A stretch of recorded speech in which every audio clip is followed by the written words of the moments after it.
the individual to have a shift in mindset.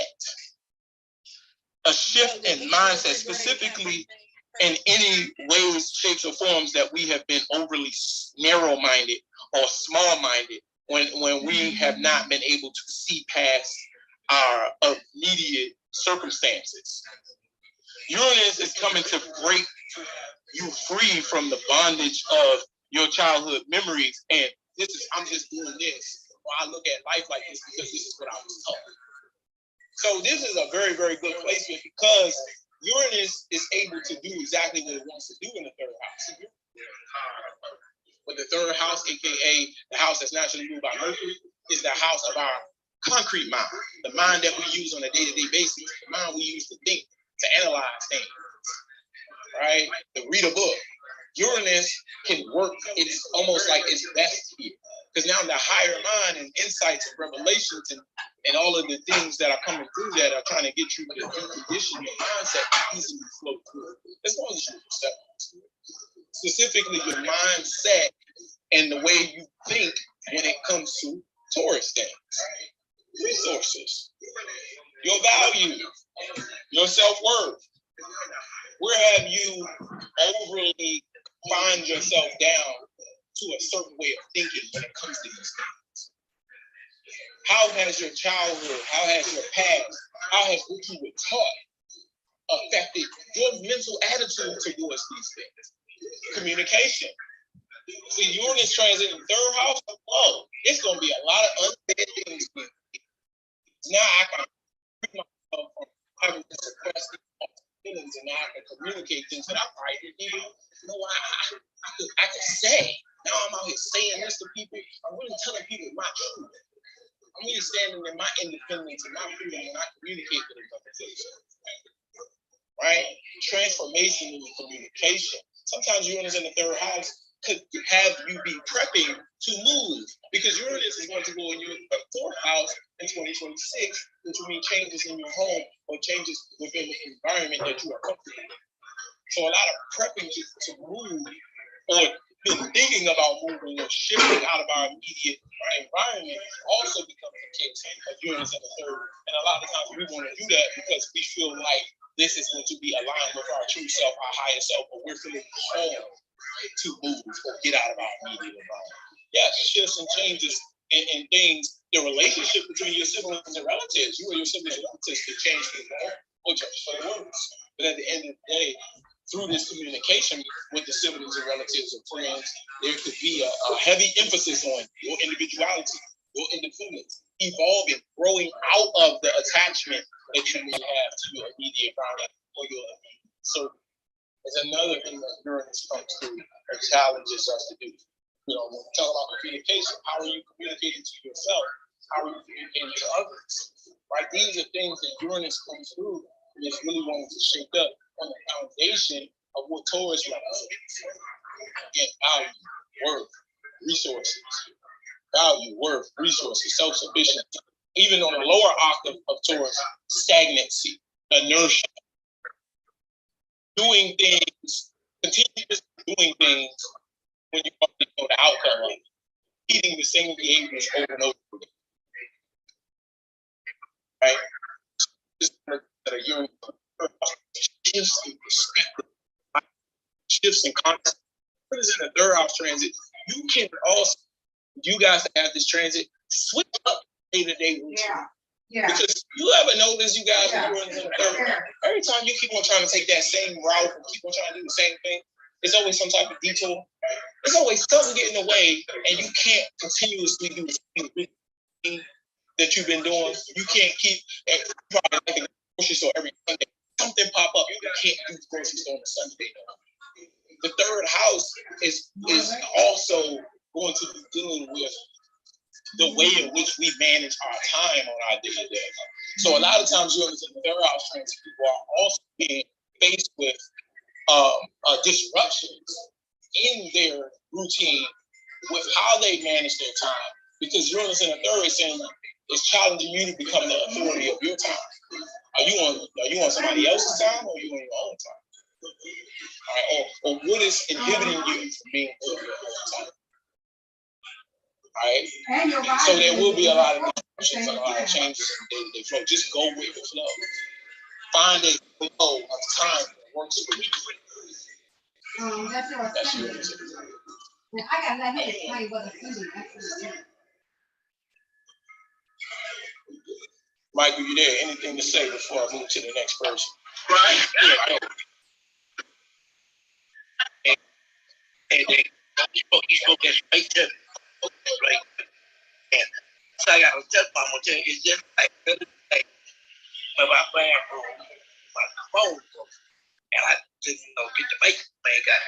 But when you said that broke off in the spirit, I said it broke off in the match. You right on time. Thank you again. Oh yeah, you already know, Michael. You already know. Appreciate you, brother. Always coming through. Sarah, what do you do? Hey, how are you? Excellent. Cool. So, on another Uranus opposition, with Uranus in the 7th house, and Chiron is also in my 7th house, and I think it's squaring my North Node in the year. Yeah, we're gonna do aspects another day. But did you be Uranus transit in the 7th house? Yeah, I think it makes a lot of sense because since 2019, having a lot of people with like the open enemy thing, like frenemies, people out of nowhere. You didn't even know. Yeah, just people like falling out with really close friends, and it just being really sudden out of the blue.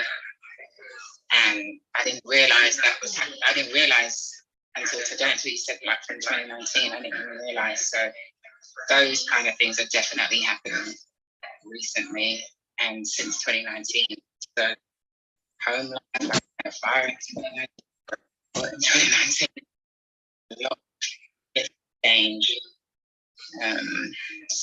But what I know as well is because my Uranus is at 22, does that mean things get more intense? Is it already as intense? Yeah. No, it's gonna get more. It has to eventually go to the exact aspect, meaning Uranus has to get to 22 degrees. So Uranus is just now getting started on you. And a lot of the shake-ups, they're going to continue to happen. It's also better. It's all good. It can be new people. Look out for new relationships, new friends as well. Because like I said, we talk about Uranus honoring our true selves and uniqueness and originality, conditioning and all those things, but we also have to honor the fact of new things, because Uranus on a vibratory level wants to, as you evolve and grow, and as you get conditioned, it's going to bring in those people or those things that align with your new vibration. So you're going to, even with Uranus in the 7th, if you are taking that journey of enlightenment, you're going to attract more enlightened friends or partners. They have to keep the ones that you they'll tell you that, but I know that they ain't right. And so my Chiron's at 17. Does that mean is it still exact, or it's starting to ease up? It's just it's going down into Chiron. So how long does it take? How long will it take, for example, to get to 22? About like 5 or 6 months, potentially. No, you probably got 4. I'll probably say about 4. But you're right now. Yeah, Uranus goes direct on the 18th of January next year. It's gonna be a little bit, Sarah. Yeah, you gonna have a little bit more. Okay, as long as it's bringing in new stuff, that's fine. But again, it doesn't have to be we know Uranus. We know the task of Uranus. We know what Uranus is requiring of us. We know what Uranus is. We gotta just gear up and do what we gotta do. And again, honoring our true self. We going with the flow of the changes. We allow the awakening and enlightenment. We allow these shifts to happen. our highest selves and what's best for us. Because a lot of times of the things that are shifting and changing, we have again developed some type of security or comfort zone in that thing to mask things that we don't want to fix in ourselves.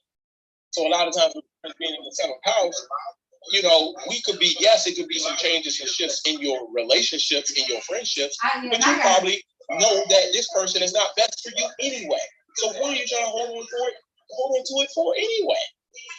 I think what happened though is people like 3 friends now that were like, I was like, would have considered like sisters, they all dropped off during this transit. And so it was a big shock because I'm like, wow, these are people that I considered family, that I would have expected to be in my life forever. So that's, I remember 2019 was like, yeah, it's super painful 2019 now, but yeah. Guys that have Uranus in the summer,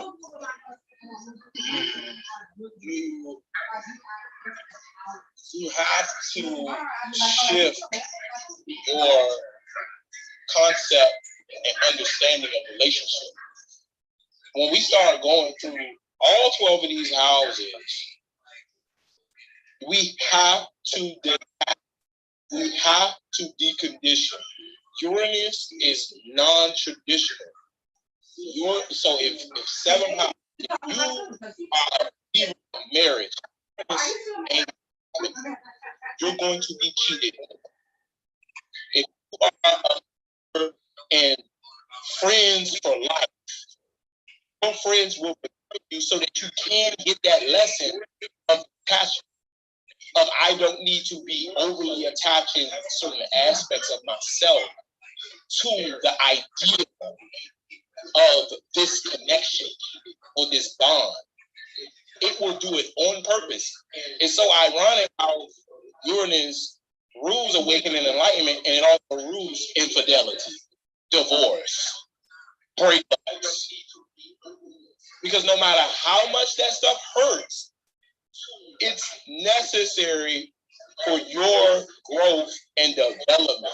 Because subconsciously or even consciously, we may have overly attached or given people too much responsibility or power in our lives to play a certain role. And that is not divine. That is not God. It's not our highest self. I don't care if you have a marriage, that's the 7th house. That ain't the 12th house. I don't care if you got a best friend, both of y'all mothers was friends and y'all was born 3 days apart. I thought you said Highview. Uranus don't care. I used to live in it don't care, and it's gonna hurt because you're gonna have to let people go. You're gonna have to break away from stuff. People are gonna show their ass and all this different type of stuff. But when we know that it's necessary for our growth and our evolvement, or if we just allow the shift in our consciousness to happen, and we even change the way that we look at these things, this makes the ride much more smoother through these Uranus things. Uranus is non-traditional. If you got some status quo, some tradition, some preconceived notions, some overly conservative ways of looking at something, Uranus is going to come and give you a wake-up call. So it's an awakening. It ain't what you thought. You know, and you need to grow and evolve your perspective of that aspect of life. Or, but I'm not even going to say or, because the growth and the evolving of your perspective comes through the deconditioning of your old perspectives. What previously held beliefs do you have about this area of your life? And that could be tough in these particular aspects of life. 2nd house, because that's money and material things and stability. The 4th house, because that's family and emotional security. The 6th house, because that's work. The 7th house, because that's relationships. And the 10th house, because that's career. Like, these are like core aspects of our lives. And when those things are not the way we want them to be, or not in the traditional sense of what we were taught or made to believe they should be, we have a hard time adjusting to the shifts and changes that are happening. And that was for everybody. That wasn't for just you, Sarah. I was speaking to you.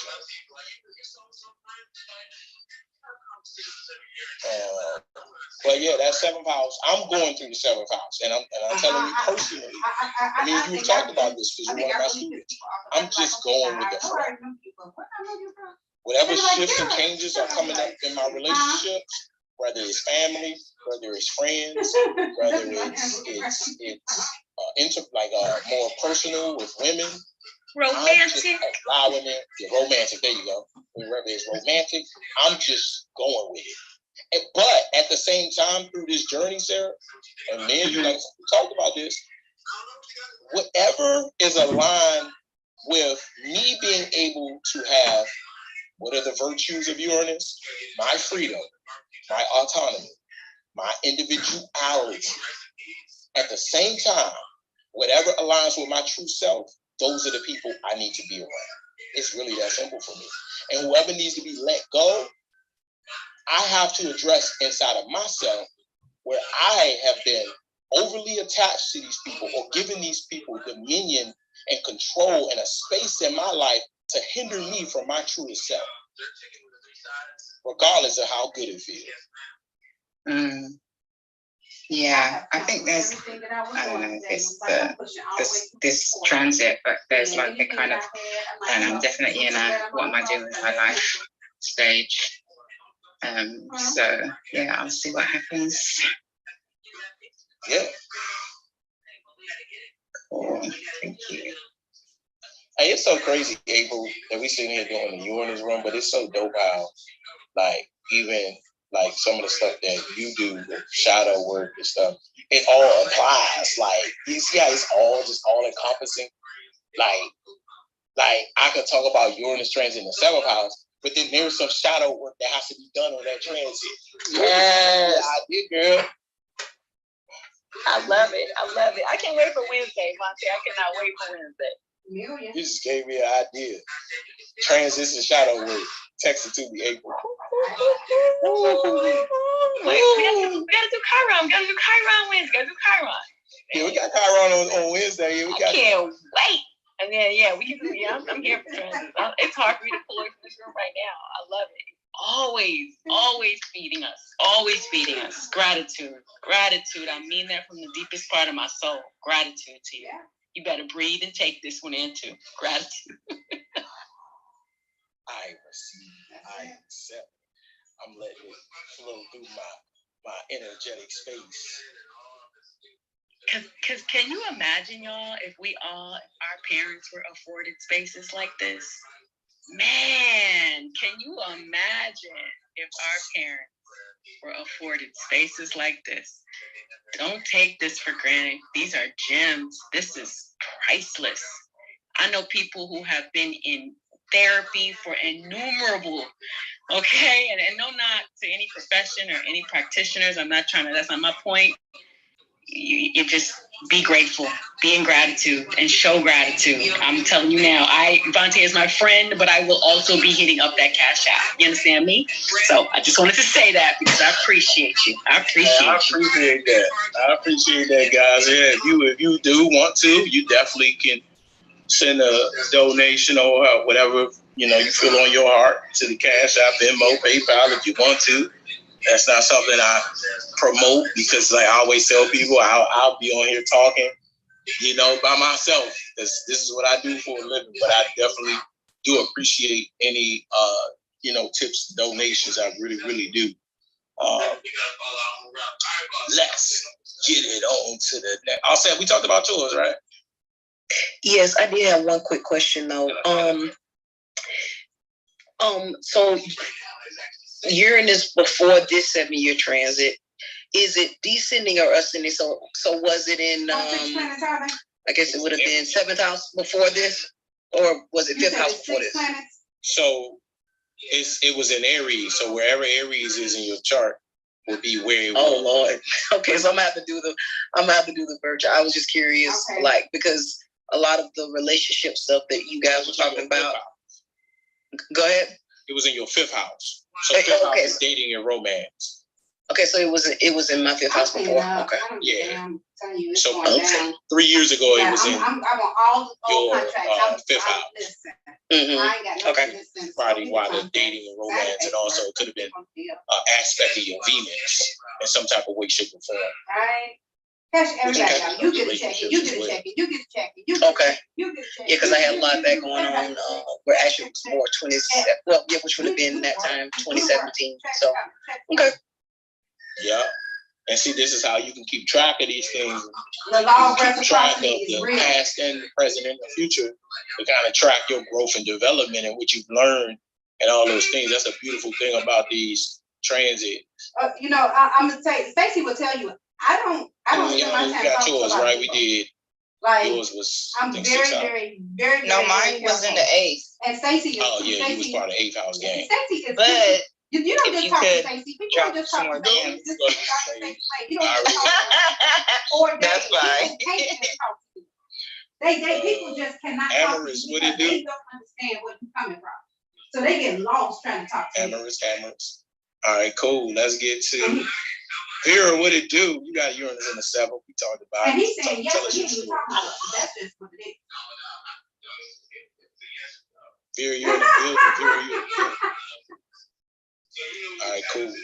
Danielle. I was talking so good. I can't What it do? What it do? How my What it bell do? is just ringing. My bell, my son bell is just so excited. I have My never seen Uranus anything like this. is yeah, I always look at both sides, folks. So 5th house and 8th house. But what I'm really geeked more so, and where I'm really feeling it the most is since Uranus is in Taurus, I'm feeling it in my Chiron the most. Like Yeah. I'm getting the strength to really bust through some of this old ass shit. The pictures you see on my PTR, that's exactly where I just literally came out off of the trail. Because that's what I needed today.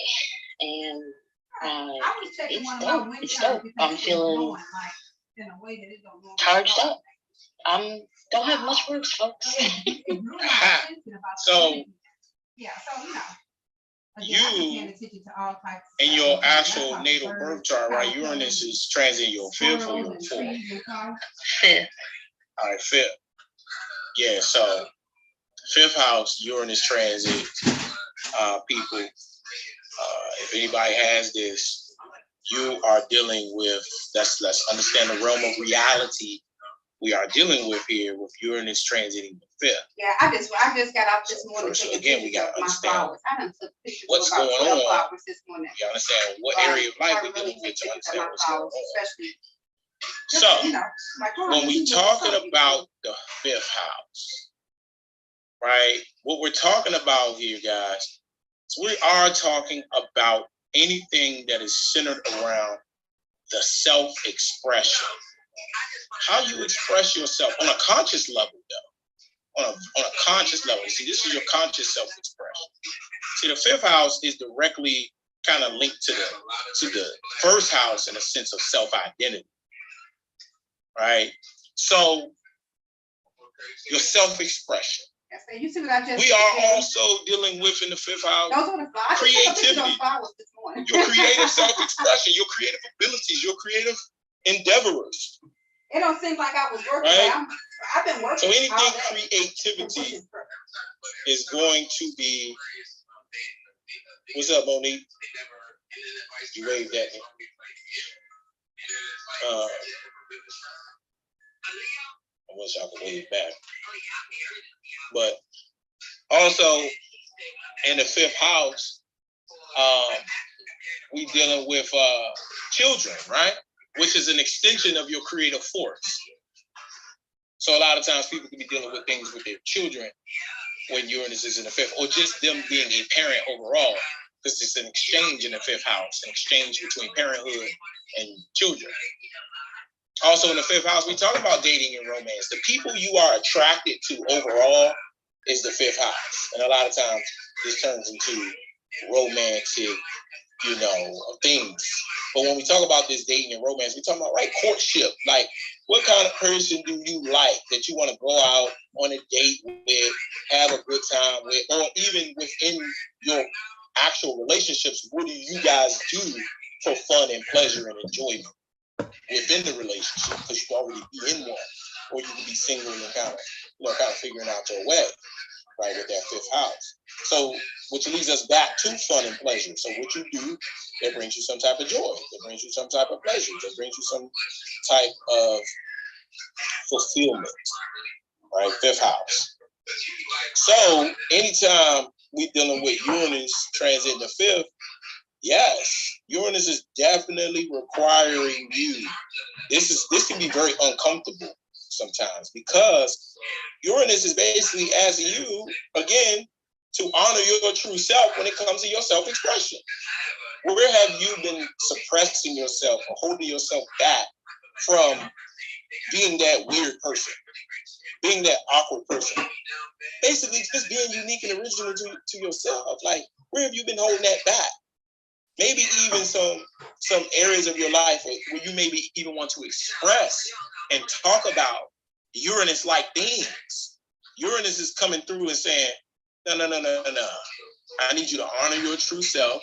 If there is some Uranus-based thing, science, astrology, astronomy, that you want to talk about that other people may think is weird, you have to address within inside of yourself where you are holding yourself back because of unhealed aspects of yourself when it comes to needing the validation and approval from others. Because that's what the fifth house deals with as well. It deals with every single human being's desire and yearning to be approved, to be validated, to be liked, to be recognized. So when people be saying stuff like, I don't need the attention, I don't need the applause, they bullshit. Because we all got a fifth house and we all have a sun. We all have a desire somewhere in us to be recognized for something. We all have that. Because let all your work go unnoticed and see how you feel. Right?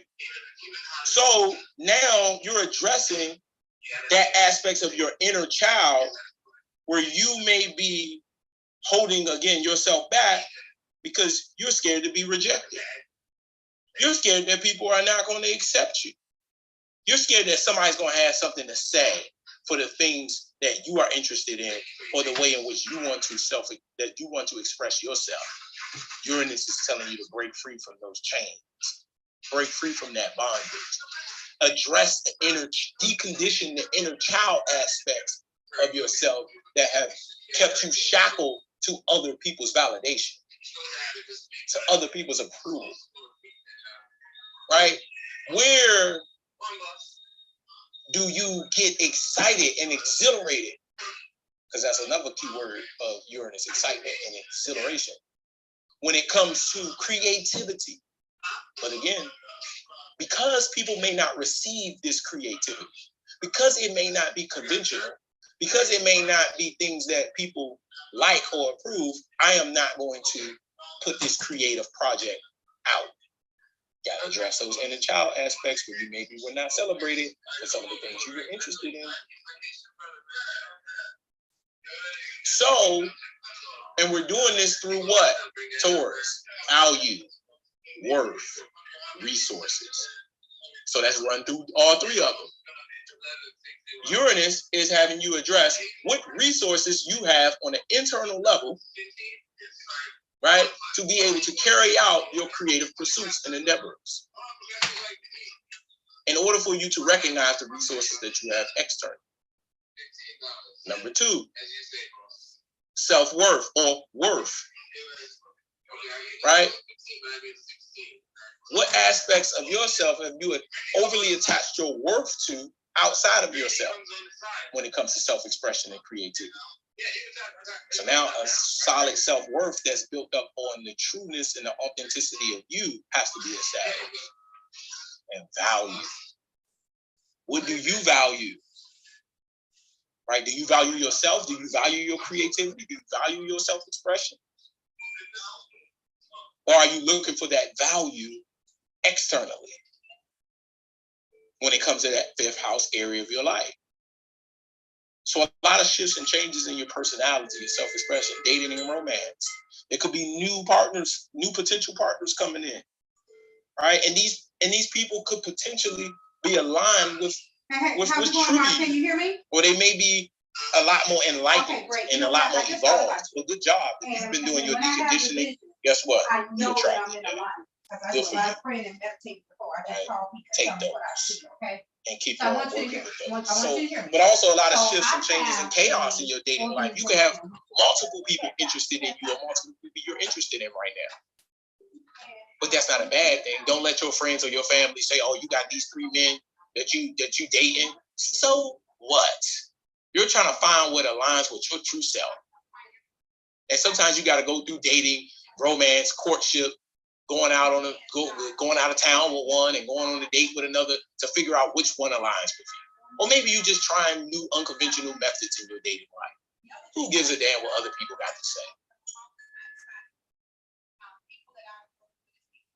And if you got children, Uranus in the 5th house transit, it's so funny how the universe sets this up.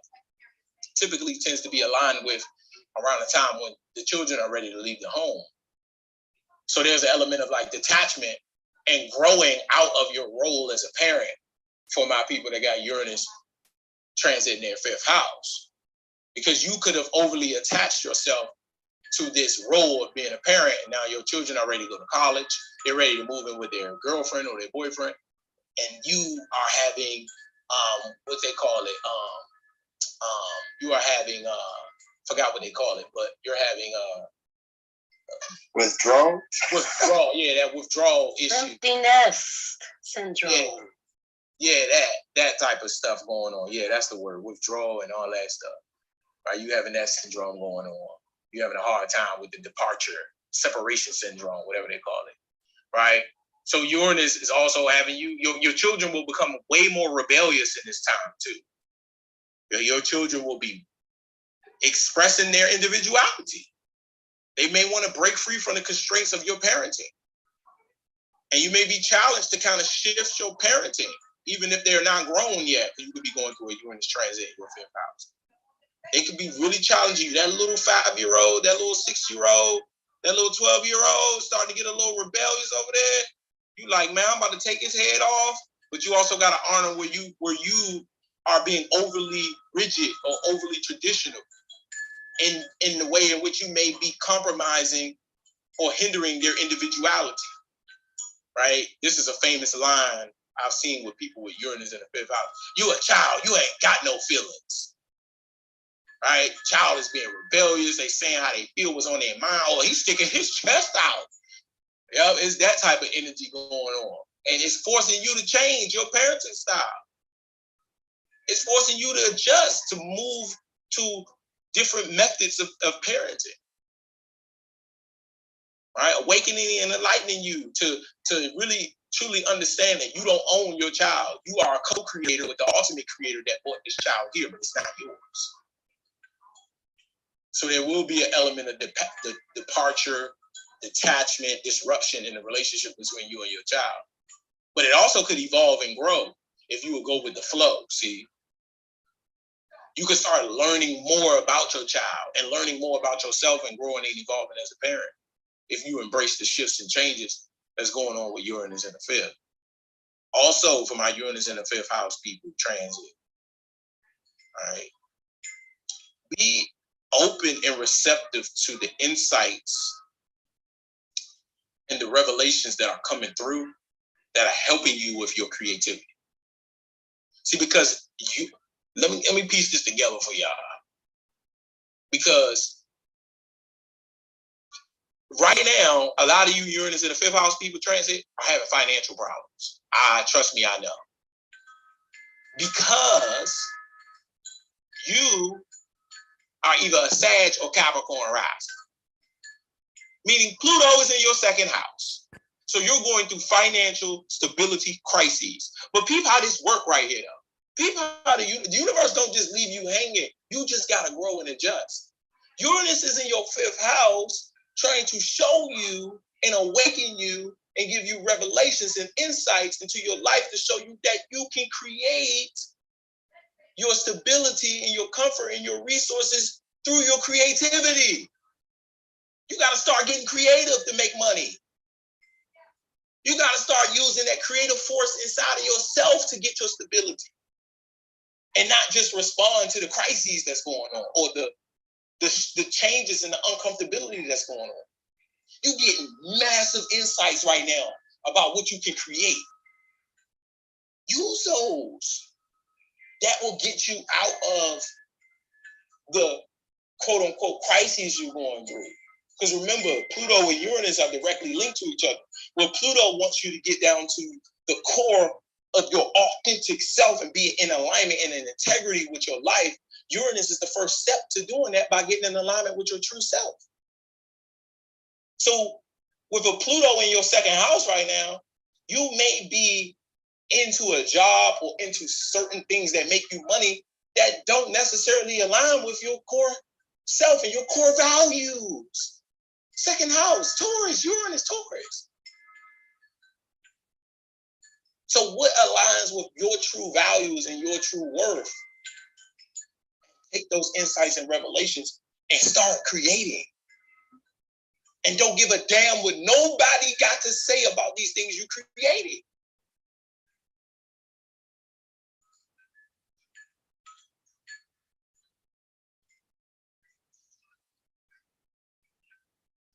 Man, Vontae, that is so accurate on so many levels for me, on expressing, like, just, taking just out being in nature today, and expressing myself,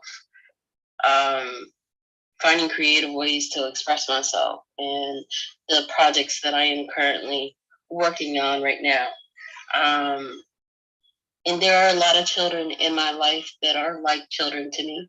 And boy, are they getting a little spicy. It's kind of comical. But I'm just, that is very spot on. Asking me to really push through and step out and be the little unique, weird Danielle. And express myself and ask myself to shine. So yeah, spot on. Thank you. This is why, right, Danielle, one of my students, this is why knowing your birth chart is important. And then when you understand your birth chart, then you understand what these transits again are requiring of you. Your South Node is in Taurus. Of course, Pluto would be transiting your second house right now. Getting you to go through a crisis of your values and your stability and your worth, because your South Node is in Taurus.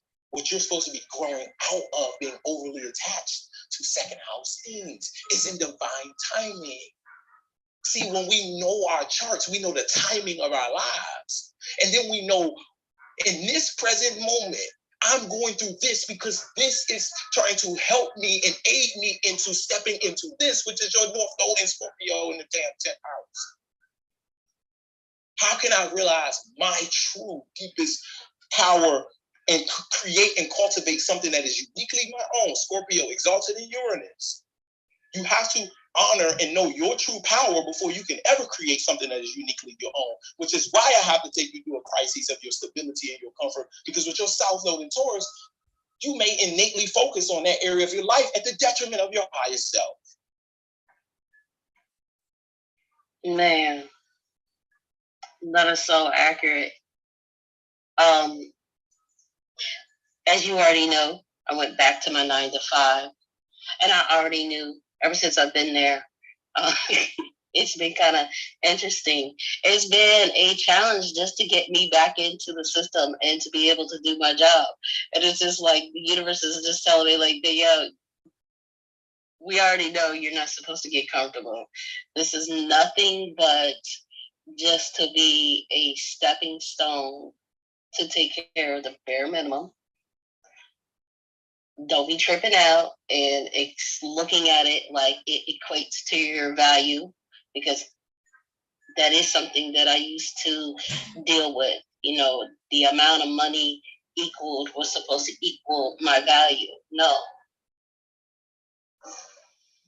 No, I mean, for me, it's like me really discovering my true value, my true worth of my services outside of my 9 to 5, and placing the true value on that, and also just offering it to the people out in the public. So, yeah, very spot on. I'm very grateful because this is really just pushing me through that Taurus Chiron. Exactly, which Uranus is sitting on top of as well.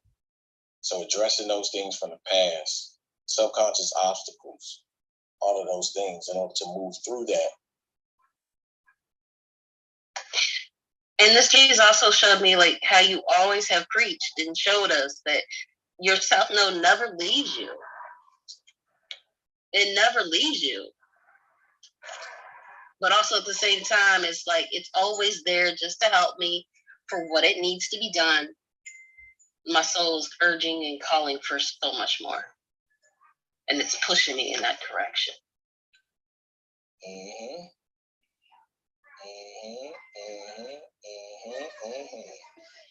Yeah, man. I love talking transits, man. I love Vontae, what it do. hey, this Asia down here. Listen, this Uranus thing is crazy. So I've been in your rooms a lot, and I love looking at my birth chart because I'm super into astrology. My Uranus is in my 3rd house, and it's conjunct my Neptune. And I'm a Scorpio rising. Me too. I got the same thing. Yeah, we got the same chart. I tell you this, every time I come in your room, we got the same chart. When I was looking at the Neptune in my 3rd, that shit was crazy to me because it was about my childhood and like talking about how like, with dealing with the mind, with communication, and the Aquarius nature of myself and with my childhood in school. Oh man, that blew my mind. Like the birth chart, it really never lied. That's my mind. Asia birth chart don't lie. It don't lie. Like when I was reading that, because I was with the babies, so I was with my kids, and I was like, oh, I can't stay in here too long. So I went and I did the research myself, and I was like, this is crazy. This is on point. Like it even talked about a learning disorder. I was in special education. They put me, my mom, the way that I think, the way that I learn is different. In regular education, I've never felt like I fit into that. Like it was always very interesting. And I even dropped out of high school and wound up having to do things very like non-traditional. Bingo. And it was like when I saw the Uranus, and the thing that I came up here to ask though was I don't understand the conjunct of the Neptune. Like no matter how much I do research and I try to look into it and try to understand it, they don't have much about like the conjunction of Neptune and Uranus in my 3rd. Can you help me? So first, just so you always have this for yourself, first of all, we're dealing with a generational aspect, which is another reason why. And keep in mind, whenever you're doing like research on Google and YouTube and stuff like that, there is not that much in-depth information about Uranus, Neptune, and Pluto because again, from a traditional perspective, if we talk to more traditional or ancient or Hellenistic astrologers, they don't believe in using those planets because they believe that because of the how far they are away and how slow they move, they don't have that much of effect on our lives, or even if they do, people are not as aware of them or in touch with them. Ever since I first started astrology, I've always used them because I want people to understand themselves on a spiritual level more so than just my Mercury and my communication. Because we going through stuff way deeper than just my Mercury and my communication. So first we got to establish this a generational aspect, which means a lot of members of your cohort, right? AKA people who were born within the same millennials. Yeah, time frame as you have this same aspect. Now, anytime you're dealing with a conjunction, it's important to take the most outer planet as the most powerful one. Meaning, in this case, Neptune is the big dog. So Neptune is going to be utilizing Uranus to function itself, to carry its functions out through, right? So everybody who has like Uranus conjunct Neptune, they are, to a certain degree, specifically with you having it in the third house, they are taking those qualities of Neptune. They're taking spirituality. They're taking their imagination. They're even taking chaotic situations and chaos and learning how to find their individuality and decondition themselves through things like spirituality, through things like you learn a lot about who you truly are through chaos. You learn, you are able to awaken and enlighten other people through your spiritual abilities. You see, you're using your spiritual abilities to awaken and enlighten people. You're using all of those Neptunian things to make those things happen. But you have to go through those Neptune and Uranus processes too, in order for you to even awaken and enlighten to those abilities that you have. By being in the third house people want to do this through changing people's mindsets, changing the way people think. Wow. See, I want people to be an independent thinker. I need you to really sit with your thoughts and allow spirit or allow these things to come to you fluidly so that you can, change the way you think. I need you to go back to your childhood memories and decondition from those, to allow those things to dissolve and fall off of you. These are the messages that people with Uranus conjunct Neptune in the third want to contribute to the collective when they have reached that certain level of enlightenment themselves. Because these planets, when you get into Uranus and Neptune, there is a personal aspect of it, but then there's a collective aspect of it. Uranus is directly connected to the collective consciousness in terms of wanting to elevate and raise the vibrations, right, through their mind, through the mental. Uranus is an air planet, and Neptune wants to just overall awaken the collective by spreading some type of ideal. So, like I said, tapping more into spirituality, tapping more into your divinity aspects of things, which is more of a water or more of a feeling type of consciousness awakening. So with the combination of both of those, you can use spirituality, emotions, esoteric things to be able to permeate people's minds and awaken and enlighten them. You can create classes and courses on things about individuality, deconditioning yourself, finding your spiritual powers. And a lot of times you don't even have to really do the talking. If you surrender to your higher mind and you surrender to your divinity, half of the time you can be sitting talking to somebody and you don't know where the hell these thoughts is coming from. You don't even know where. That ain't even you. You didn't even know this, and you speaking on something you didn't even know, but you hit it perfect. When you open to those channels and you open to those aspects of yourself. You know what's crazy? Let me tell you what's crazy about that. Pluto's in my first house. And like when you was talking, I was thinking about that because I think what I navigate a lot of the time is like that individuality, the battle of it, like trying to figure, because I'm always changing who I am because of the Pluto in my first house. I'm always changing. And when you was talking about the Uranus, I was like, yo, why is this so spot on? It's like, that's kind of what I want to do, but I call myself a multi-passionate person. Like I'm all over the place, like jack of all trades. I really am into astrology right now, but it's been heavy for months. And I was like, I follow your rooms and I sit in the audience and I'm like, yo, it's so dope how he just like, it's like the way that you go about your gift and the way that you explain it and you break it down, it's so simplified that I catch on so quick and I'm like, oh, that makes sense to this and to that and like with this. And when you were talking about the Neptune conjunct my Uranus, I'm like, wow, that makes a lot of sense. I'm blown because with the Pluto in my first house, I'm always battling with that. And then my Chiron's in Leo. So I'm like putting all the things together because my Chiron in Leo makes a lot of sense with what you're talking about, because I feel like my journey this time is about like that self-sufficiency, but also being okay with myself without Bingo. like the material things. Bingo.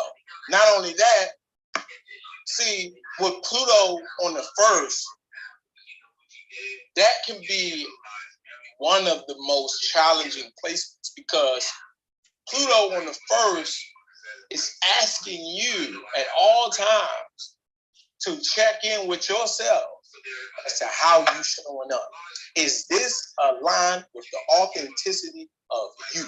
Are you showing up this way because of other people's projections? Are you showing up this way because this is who you think you are? So this is a placement of identity crises, because if we are not honoring ourselves at our truest core, at our truest authenticity, at our truest integrity to ourselves, man, and if you're not willing to relinquish who you think you are, or who you think you should be, or who you think your life should be, you're gonna go through a hard time in life. Right. You're gonna keep going through a cycle of confusion. Yeah. Constant. Because it's like I've had to surrender to just flowing. Yeah. Like not like putting myself in like a rigid box, just allowing, not trying to control shit, just allowing it to flow. And that's the struggle that I have, because like my Mercury is in Gemini. Yeah. So like I'm constant, like you know exactly what I'm talking about. I'm constant like, I'm gonna do this. No. I'm gonna sign up for UX design. No, I'm gonna be an astrologer. No, I'm gonna go. It's like it's a battle. So I love these conversations. This is dope. I love it. Man, no problem. Always. Rihanna, what it do? Rihanna, you there? Yo, what up? What's up? What it do? What up? What you doing? Shit. Look, I'm just gonna say this and I'm gonna end mine. First things first, you already talked about, it's crazy how she was right before me, and you talked about the third house and my third house for real. It was in my third house. Mind you, we already touched on this before. Mine is in Cap. So with that being said, and then Taurus, and yesterday I was on this little jump with you, and we was talking about communication for us because of the Mercury stuff. Yeah, it's hard. I feel it. And I just want to also thank you, because, for instance, my work schedule is trash. I work at the post office. I deliver mail, so sometimes I don't get off till like 9:30. So all the studying that I do for my astrology and just trying to learn astrology, my natal chart, I do it all on my own. So when I come into these rooms, for real, it's really for me to like make sure that I am teaching myself the right things, because I also had trouble in school. I dropped out of high school, for real. I got my GED. I went to 3 different high schools. I was a troublemaker like shit. So with that being said, like, I appreciate you, Vaughn. Damn. You don't understand. I was such a troublemaker. I swear on everything. You can't tell me nothing. All that. Yeah. So with that being said, Vontae, you don't understand, like, that level of reassurance that you give me unintentionally, it means a lot, and I really do appreciate it. So, yeah. That's it. Hey, and I appreciate you just showing up and being yourself. That's it. That's it. Yeah. You know. Anytime. Yeah, and like both of them brought up a key point, and also Love Marone agreed, because when you got, see, this is talking about the birth chart aspect of Uranus now. Now let's take a break on transit real quick to show y'all like Uranus in your chart. See, all these planets, guys, in your birth chart are your growth and development process. So when you know what a planet represents, then you understand again how your reality is playing out, or what your journey of growth and development and what your spiritual journey is all about. So if I know Uranus at the end of the day is me getting to my true self, me honoring my individuality, my independence, my freedom, my autonomy, all of those things, if I know what that is about, whatever house is placed in is where I have to go through things to reach that. So for people who have Uranus in a third, like myself, you will be a misfit in school. You will feel like you don't fit in with the rest of your peers. You will be deemed as a troublemaker or the rebellious one at school. Why? Because the third house rules public schools. You're going to go through a lot of changes and shifts in your school. I went to 4 different schools. I remember when I was in school, one time I was in elementary school, I only lasted a week before they transferred me up out there. Not because I was in there fighting or causing havoc, because they had overly strict rules about how to wear your uniform and how to walk in the hall, and I just wasn't going for it. it just did it. I just felt like it was hindering people's self-expression and individuality. It wasn't even right. It was like jail. I was like, no, I'm not doing that. I didn't last a week. But that was little do I know, being in 6th grade was a huge stepping stone of me honoring my individuality, not allowing the system or external forces to suppress my autonomy, to make a decision for myself. So you're growing into your true self and discovering that and developing that and honoring that aspect of yourself through third house things. You understand, the third house people don't even really fit in, or they feel like they're different from their siblings and relatives. The siblings and relatives don't have a close relationship.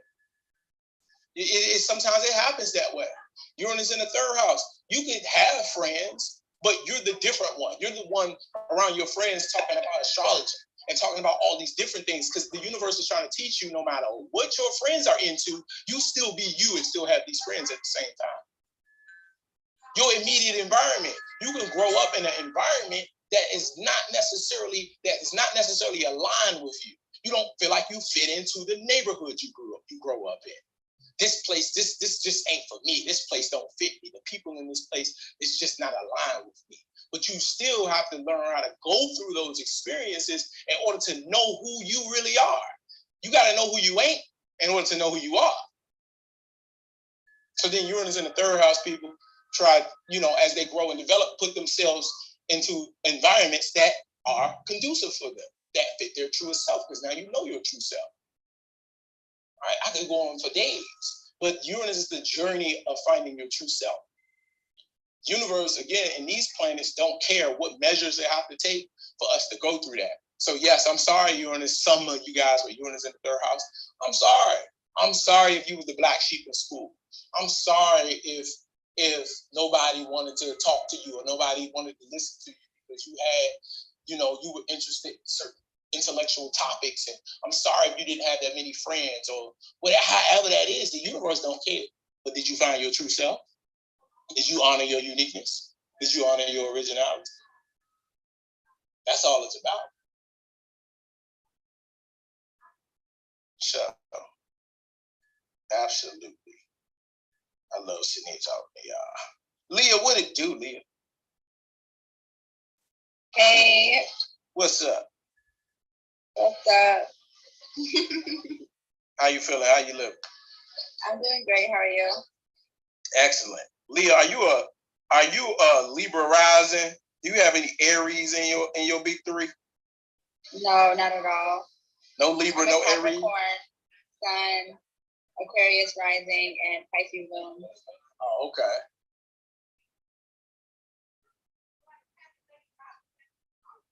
You had a question, got anything for us today, Leah? No, not really. Did you do the fourth? I think. Oh, actually, I did. I can do the fourth for you. Okay, thank you. All right, cool. My Uranus in the fourth transit, people. All right, let's first set the stage for what we're dealing with here. Because in order to understand what we're going through, we got to understand where it's happening. What is the fourth house? Right, the fourth house is going to deal with, on a mundane level, on a physical world level, yes, family, home, domestic responsibilities. This may even, right, within the confines of home, you will still be dealing with stuff with children if you have any. Your family from the perspective of anybody that's part of your family. So even shifts and changes if you get husband or wife, your mom, your dad, grandma, grandpa, any family members, anything family, or any close emotional bonds, anybody that you consider family, right? So shifts in that area, changes in that area. Shifts and changes, or I'm not even gonna say shifts and changes yet, because I'm gonna get to that later. But let's continue to establish what the fourth house is. Your emotional foundation, so your internal world, the very root and core of your internal world, and how you've gotten this internal world, how you've inherited this from the way in which you were raised. So the fourth house and how you feel about yourself and how you treat yourself based on how you were raised, based off of your condition. Right? We got those aspects. We also got emotional support, right? When we talk about this emotional foundation. Right? So the emotional support you receive from those who are close to you, and also the emotional support that you are supposed to be growing and developing to a state of independence to give to yourself, so that you don't overly rely on people. We talk about ancestry, your lineage, your culture, finding out where you come from. The fourth house is going to deal with the subconscious conditioning again. So we're going to be dealing with the subconscious a lot.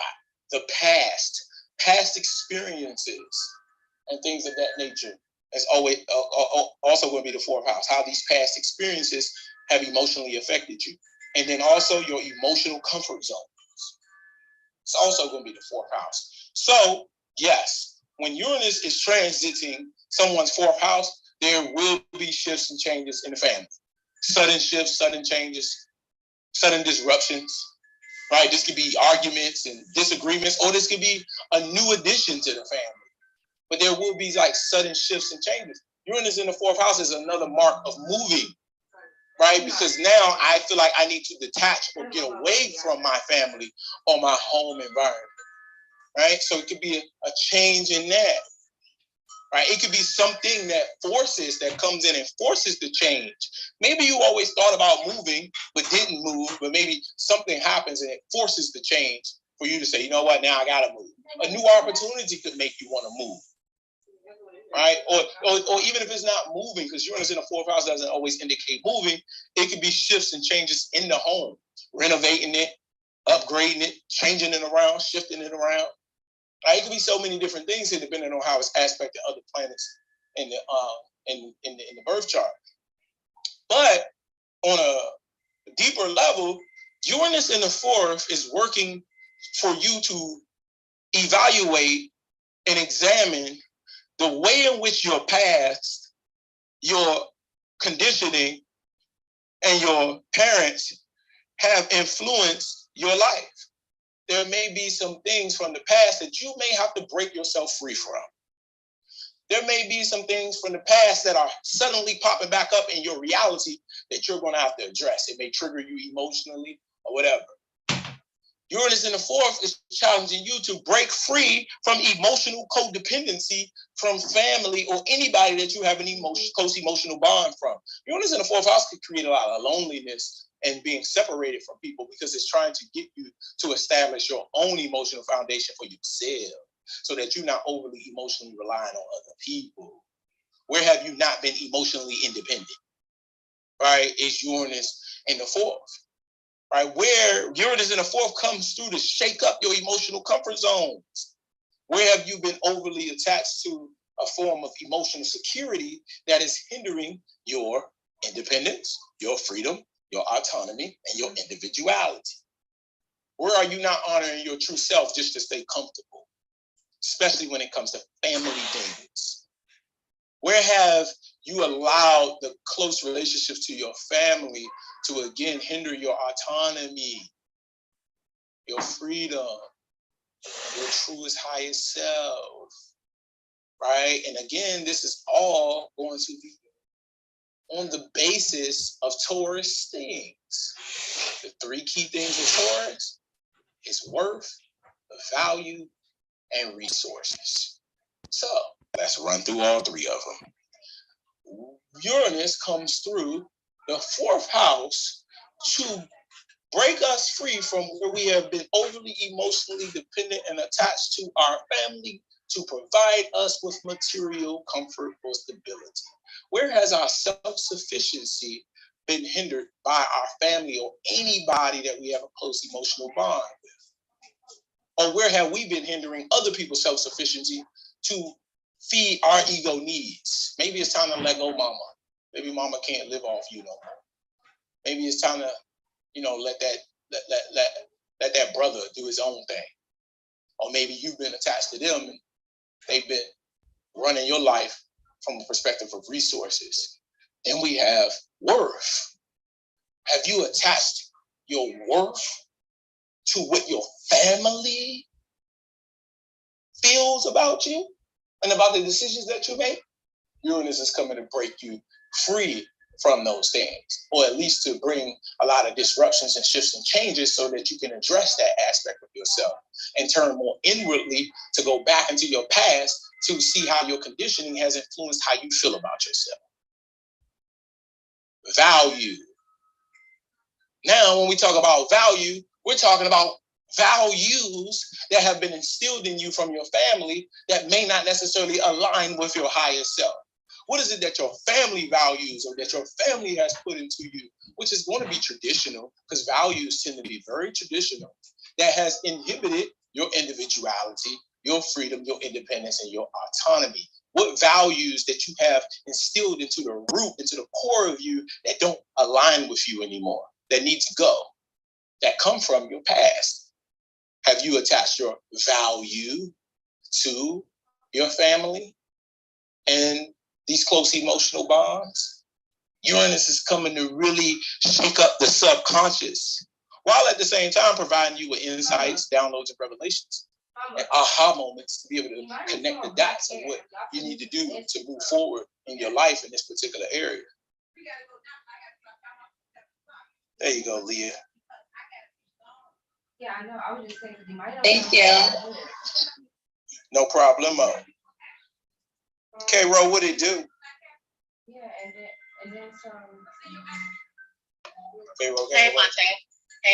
Hey. What's up? What's up? Hey, everybody. Hey, how you doing? I wanted to see if I could get mine, if that's okay. Oh yeah, K-Ro. You gotta ask Okay. that. Oh, you K-Ro. Okay. So it's the 11th house, and it's conjunct my North Node, like exactly right now, and opposite Saturn, like maybe. So. And we're gonna do aspects another day, but okay. 11th house, right? We gotta figure out what realm of reality are we dealing with here. In order for us to understand what we're going through and what is being required of us, we have to understand what we are dealing with here. So let's talk about it. The 11th house. Right off the break, when we're dealing with the 11th house on a physical, emotional, subconscious, and spiritual level, we are dealing with your sense of belonging. Your sense of belonging. Your sense of belonging to groups. Your sense of belonging to humanity as a whole. Your sense of belonging with friends, with strangers. Your sense of belonging. Right? The 11th house is also going to, like I said, deal with group associations. Right? So being in groups, being in a situation like you in now, right? Clubhouse, being around strangers, groups, being in the masses, being on social media, all of these things the 11th house deals with. Also, the 11th house deals with like-minded people. But let's do a public service announcement about the 11th house. If you have learned in astrology that the 11th house is your friends, you have learned wrong. The 11th house is not your friends. It just also depends on your definition of friendship.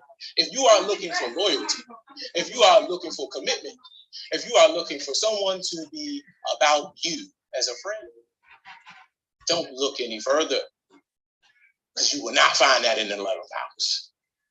But if you have evolved your understanding of friendship to the perspective that you are not overly attached to this, and you can have friends in California, you can have friends on Clubhouse, you can have friends in Canada, and these people are not necessarily have to be attached to you or they don't owe you anything, but just because you have shared some encounters with them, or you guys are like-minded, or you just value people as a whole, you can say, hey, that's my friend. Like April, that's my friend. You see? Like April hasn't bought me no food. April hasn't talked to me about, what's going on between me and my mom. April hasn't met my family. But I'm not so overly attached to friends having to be defined by something that I can say April's my friend. Right? But if you haven't reached that level yet, if friends have to be in a box or they have to be loyal to you, you will not find that in the 11th house. You will find short-term people that are in your life for a like-minded cause. Meaning these people are going to come, they're going to have what they are interested in, and it's the same thing that you're interested in, and you guys are going to work towards a cause, a common cause, right? A collective effort, and then they're going to move on. Simple. they're going to, in your eyes, use you. Now, on a low octave, they may do that. They may see that you have a skill set, you have an ability, they come through, they get what they need out of you, and they roll out. On a higher level, you guys can still maintain a friendship and a connection, even if the cause or that thing y'all was working towards is over. That's on a higher level. So if you have like stuff like Venus and the moon and stuff like that in your 11th house, and you've been dealing with people you thought was your friends or you wanted to be closer to you than they actually was to you, you have to kind of grow your idea of friendship. I remember that year you had all them rabbits in your bag. So short-term people is also the 11th house.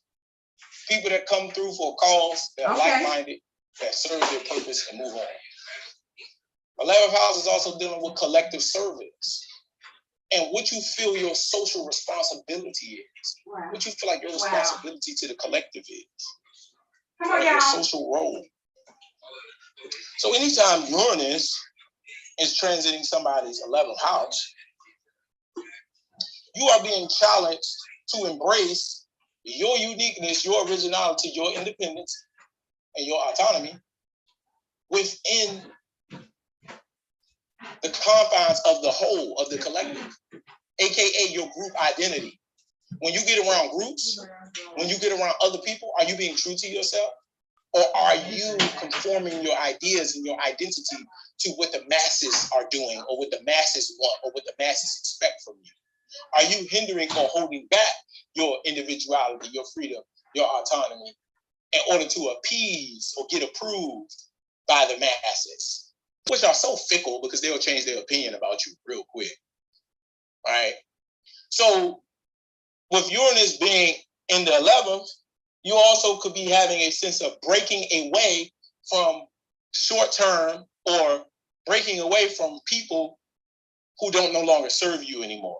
So Uranus in the 11th could potentially be a lonely placement because you start to lose quote unquote friends, or you start to outgrow and you start to evolve. And then but at the same time, Uranus in the 11th is dope because it replaces it with a tribe, with a community. So while you lost friends or people you thought was your friends, you gain a freaking community. You gain a group of people that's on the same wavelength as you, right? If you allow that newness to come in. But of course, if we overly attach to these people that are leaving or that we've grown out of, then we start getting to lower octave emotions and feeling some type of way. Uranus in the 11th house is also challenging you to embrace what you feel like your social role is. What do you feel like your contribution to the collective is? But that contribution is not going to be something that fits into tradition. So something that you may want to do or that you're interested in that's going to change the trajectory of the future for humanity is not going to be something that other people are going to approve or understand, but you still have to embrace that, which leads back to your group identity. Are you honoring yourself within the confines of these groups and organizations and communities that you're working with? Uranus in the 11th, when we talk about your sense of belonging, right? You embracing those weird, awkward, unique, original aspects of yourself, and again, still being able to work with other people. So there will be a lot of shifts and changes also of what you thought your future was going to be built up on, because the 11th house is the future. But let's take it to the foundation that this is built up on, which is Taurus: resources, value, and worth. So when it comes to your future, the future of your resources or your stability may be very shaky and uncertain right now. Or you could be in a state of restlessness about your stability, your resources, or comfort, or whatever the case might be. But your Taurus, right? Or like Uranus is challenging you to what? Right? When we talk about resources, you are the resource. Your ideas, what you want to contribute to the collective, is your resource. Right? Value. Have you based your value on what other people think, on other people's opinions of you, on whether or not you fit in, or whether or not other people want to accept you, right? 11th house things. Have you based your value on those things? Do you even value collective service and awakening and enlightening the masses, doing something that is above your ego gratification? Because sometimes in the 11th house, you got to do some stuff for free. Are you overly concerned about your resources and your money that you can't sit for 30 minutes or an hour and pour into the collective, even if you don't get no money from it? Do you truly value the elevation of humanity? Or are you in it for other things? Worth. Do you base your worth off of whether or not you belong with others? Whether other people accept you or not? These are things that we have to do introspection on within the confines of this 11th house experience in order to get to our true selves, or at least to another aspect of ourselves to unlock.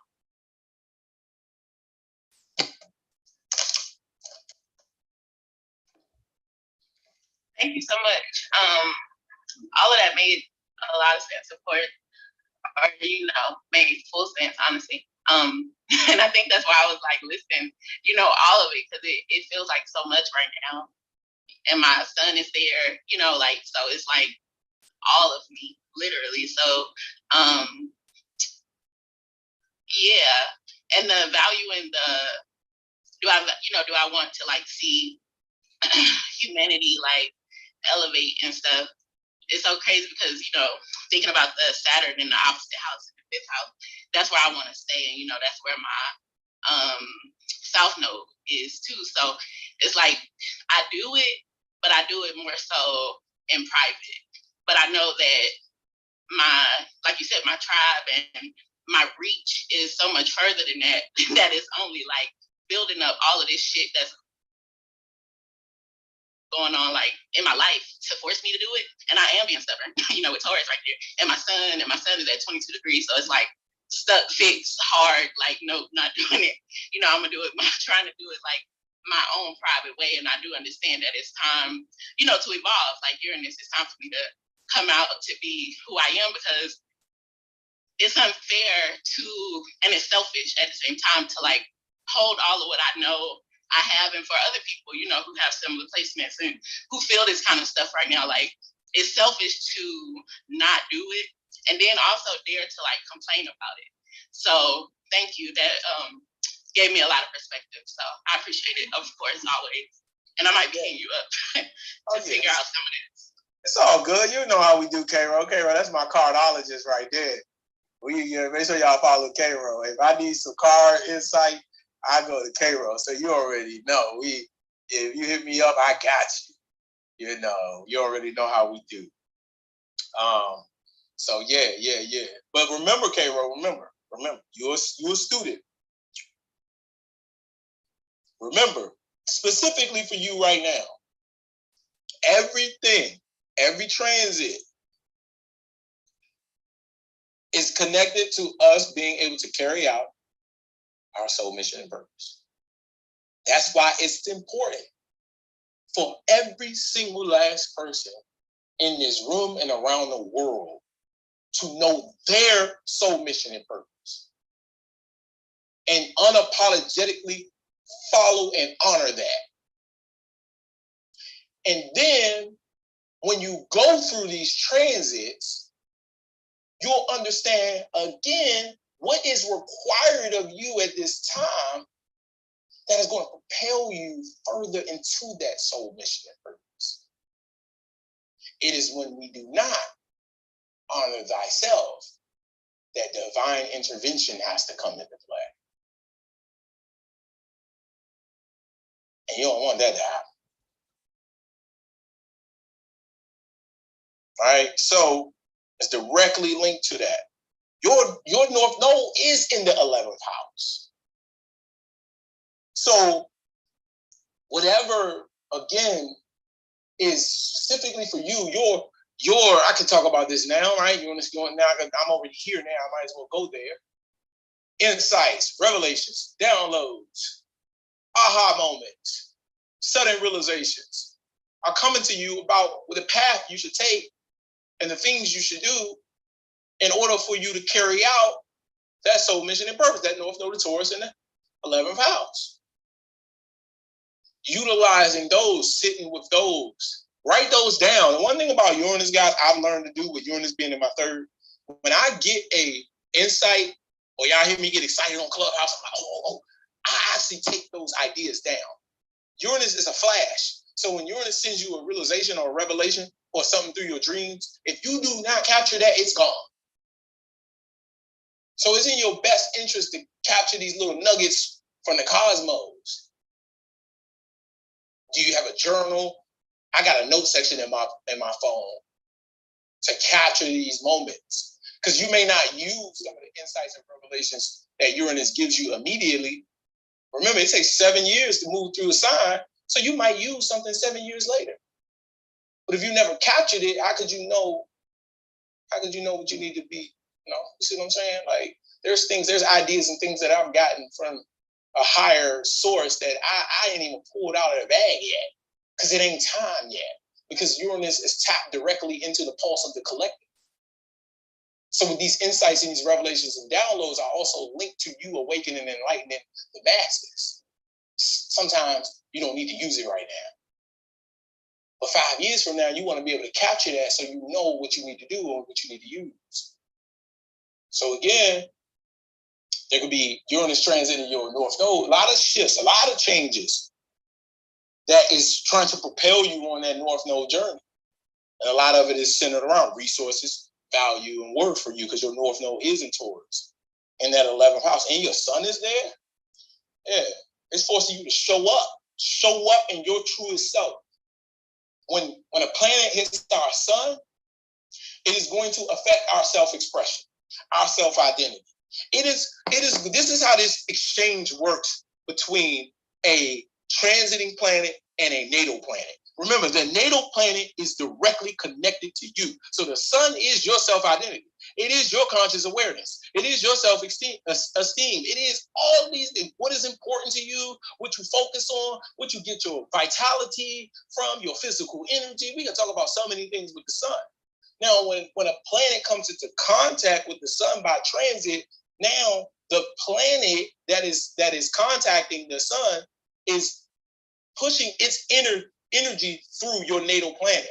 So guess what's been on your mind lately? Guess what's been coming to the forefront of your consciousness?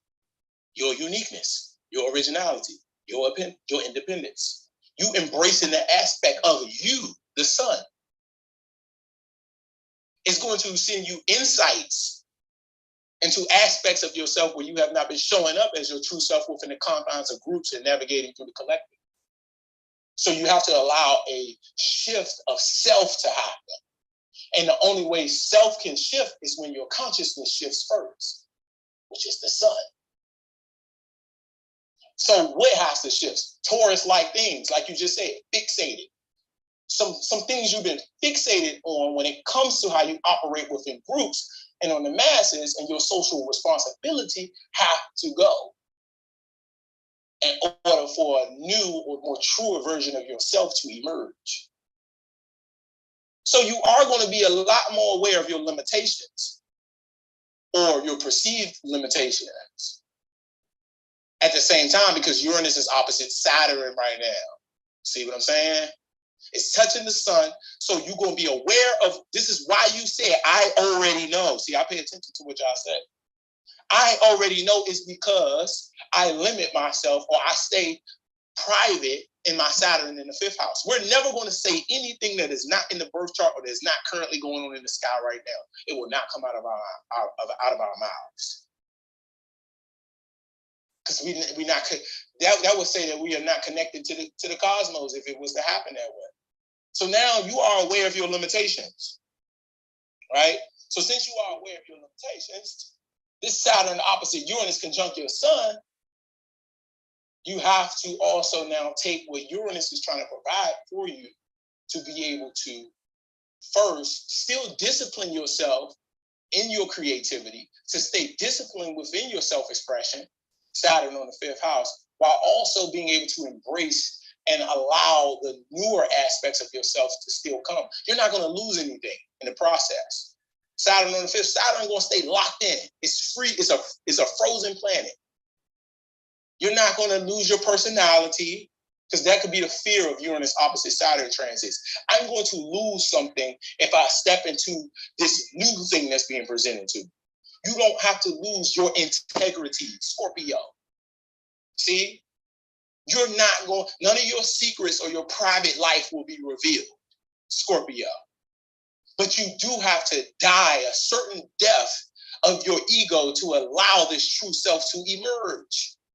Uranus opposite your Saturn and Scorpio conjunct your sun. In order for you to serve that higher good. But if you're too frozen and locked into your ego, then you're going to have a hard time achieving that soul mission and purpose.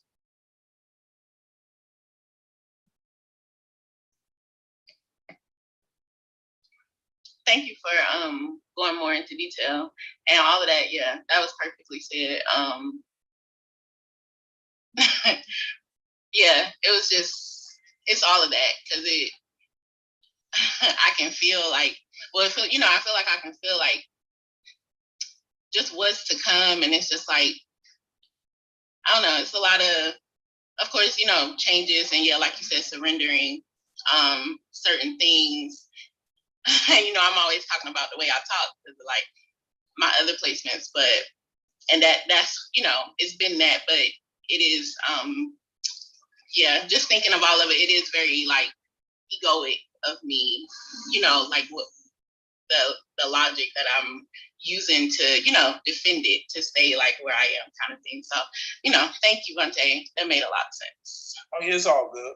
Just go with the flow. Go with the changes and honor your true self. It's the best remedy to Uranus. All right. Ooh, man, this has been a crazy room. Man. We got up here. Sensei, what it do, brother? I just saw you up here, man. Vontae the goddamn Victorious with the business, baby. What's going on, fam? We're talking this Uranus. Yeah, man, you talking some good shit, man. My shit in the 12th house, so you already know. Yes, sir. Vane, my brother, what it do? Vane, you there? Vane, you alive? Yeah, man, I was trying to make sure you called me. You were calling my name. What's going on, man? So, man, what a wonderful room. I've got Uranus and Sagittarius in the 2nd house. Yeah, we talking about transit, John, today. So you got Uranus transit in your 7th. So number two, 2nd house. Yeah, no. We today. You're saying. Yeah, we doing transits. So since you're a Scorpio rising, Uranus is transiting your 7th house, which is the changes in the relationships. But yeah, you're gonna have to catch that replay. I already went over that bad boy. Yeah. I'm gonna catch the replay. I think you and I talked about that off the record. Yeah. I think we chatted about that. Like, yeah, man, me and you want to do the same thing, so we can chat on a whole nother level. Man, me and you both got Uranus transit in our 7th right now, man. It's very interesting. Damn, my shit transit in the 6th. I already know. Yeah. That's for Scorpio rising. Damn. That's new. It's in the 7th house for Scorpio rising. Yeah, if you Scorpio rising, yeah. Uranus is transit your 7th. Relationships, man, just go with the flow. That's what I'm gonna do, man. That's how we gotta do it. What? That's all we can. Key code right here. I'm telling y'all. Hey, y'all better listen to me. I'm telling you, this is the cheat code for Uranus in the 7th house. Because I already know what's going on. Y'all can't hide from me. Y'all got options. Oh yeah, y'all got big options. Guess what? Go with who aligns with your higher self. Even if that means divorcing somebody.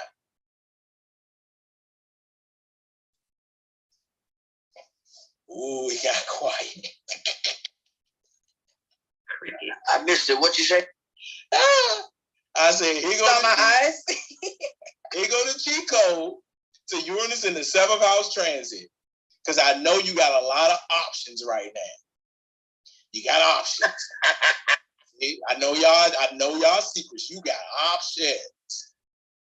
Let go of whoever don't serve your highest good or that's not aligned with your true self. And go with that person that fits your true self. Even if that means divorce or letting go of somebody because you have evolved past that relationship.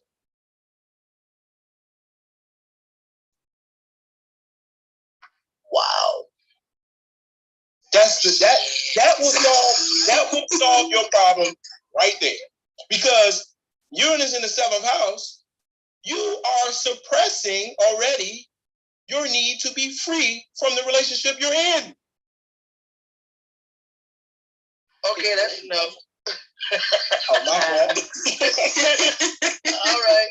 Wrap it up. Right. Next person, next. So, yeah, I told y'all, see, astrology, you can't hide from me. I know your life better than you know your damn life. I know exactly what's going on with my Uranus in the 7th house transit people. Let them go. And whoever, because it's also new people come in with Uranus in the 7th house. If whoever, let's say you got 3-4 options. And that's not to say that you want some scandalous player time. You just at a place where you're ready to evolve and you're ready to grow. And let's say you got 4 options. Take your time to assess, but you can feel it when you connect or talk to that person. Take your time to evaluate and assess which one of these options, which one of these new people fits where I'm trying to go and where my energy and vibrations is at right now. If you feel like with this Uranus, isn't that gonna be a fight? I don't want to fight, man. Man, I mean, the fight is gonna be with your damn self because you're not honoring. I can handle me. Oh, cool. I mean, of course, no. Keep in mind, Uranus. Yeah, you're going to break some hearts. So what? That's for them to deal with. That's their feelings. There's going to be some broken hearts. There's going to be some hurt feelings. But through hurt feelings and broken hearts is where people grow the most. Allow that person to get their growth. It's not up to you to spare their feelings. It's up to you to go get your highest self.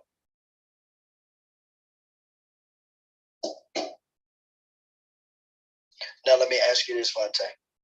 If we don't take this opportunity to evolve and grow and rise to the occasion and address these issues, will we be stuck in this cycle for X amount of years? Because the reason why I'm asking that is because what you're talking about right now and what I'm experiencing right now, it seems like the ideal people and the ideal atmospheres and situations that I was living in 14, 15 years ago have circled back. So I'm almost thinking like if I don't make this retrograde, decision, retrograde 14, right. Yeah. Wow. Yeah, retrograde. So yeah, that's why, especially for retrograde people, 7th house, old people will come back, or even like I said, new people that fit that, like you said, that ideal will suddenly pop up. You gotta make a decision, man. You gotta make a decision because guess what? My Uranus in the 7th house people, you're gonna be going through Uranus in the 8th house, and all you're gonna do is cheat, because Uranus is gonna go in your 8th house, and it's going to kind of break free or kind of change the way you look at sex and intimacy, which is going to tear the relationship up anyway.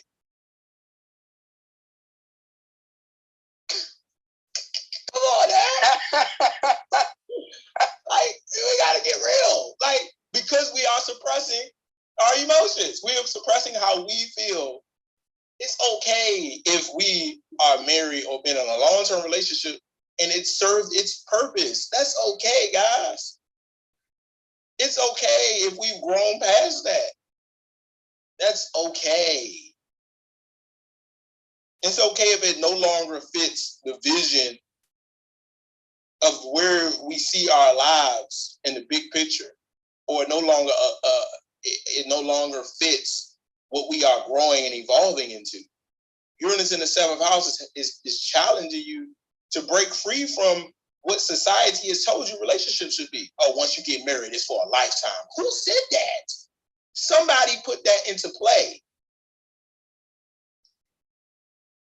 Who said that? We meet people where we are, but then we grow and evolve, and then we meet new people. It's just that simple. Just that simple. It's literally that simple. Yeah, that's simple. It's and simple. Sometimes you may have cultivated certain things in your reality with somebody that they contributed to you being who you are right now, but they may hinder you from being who you are supposed to be in the next phase of your life because they've already given their contribution.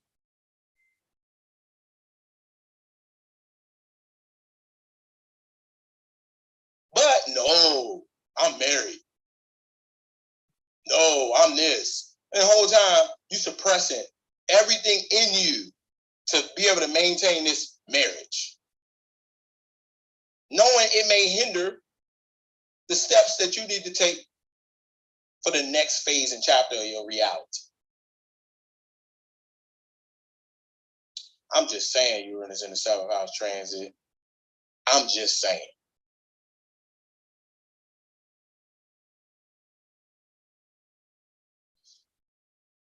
Food for thought, right? Food for thought. Try to shift the way y'all looking at this stuff, man. You know what I think is beautiful, Vante, is that it's a generational planet, right?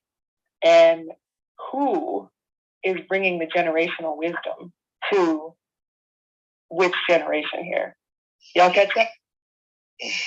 Yeah, I mean, because I'm thinking about my mother just got out of a 23-year-old, you know, you would call it marriage, but I would call it prison. But here's the kicker, Vontae.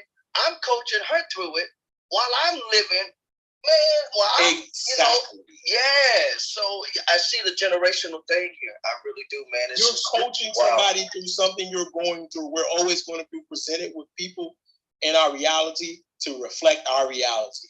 So now you can probably say you're a damn hypocrite. Yeah. Yeah, man. People are always going to reflect us back to us. It's always going to happen. It ain't going to happen no other way. So your mom come with her issues, and it's the exact same thing you going through. But you're telling her what she should do because subconsciously you know what you should do.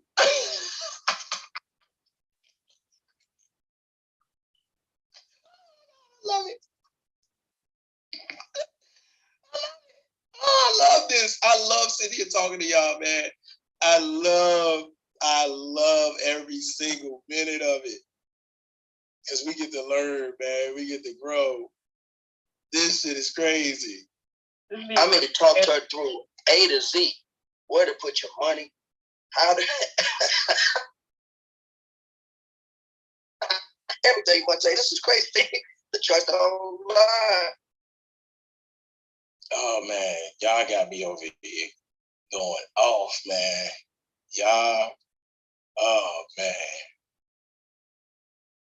Yeah, you know, somebody the other day was like, I like to sit at the feet of my elders because of the elder wisdom. And I hear that. And I also grew up with a lot of elders that did not have the life that I wanted to live. And, you know, I really appreciate you, Vontae, showing so much of what wisdom is coming with the younger generation. I can say that because I know I'm older than you, right? And that's why I sit at the feet of the younger generation too. And just, there's this shift going on intergenerationally around that agreement too. You want to talk about 7,000 agreements? When did we agree?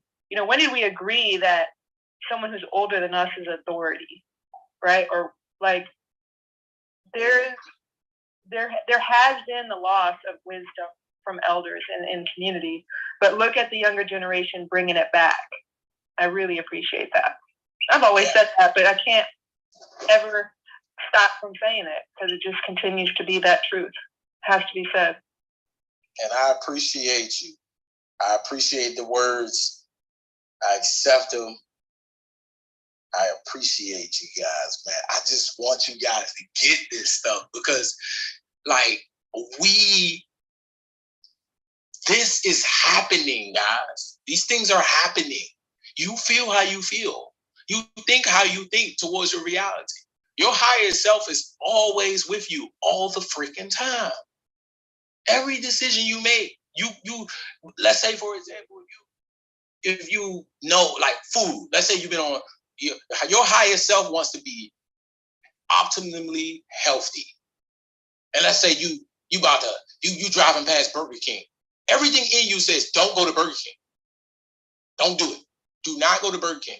Your higher self is saying, man, just get home, chop up them tomatoes, chop up them onions, chop up them lettuce, do what you gotta do, make you a nice little salad, make you a smoothie, do what you gotta do. But you driving past Burger King. Your higher self is saying, don't do it, don't do it. Even the parts of your consciousness is saying, man, I know if I go get this Burger King, it's gonna tear my stomach up. You may even say it out loud, especially if you got somebody in the car with you. You'll say, man, I'm gonna go get this Burger King, it's gonna tear me up, man, but I want it so bad.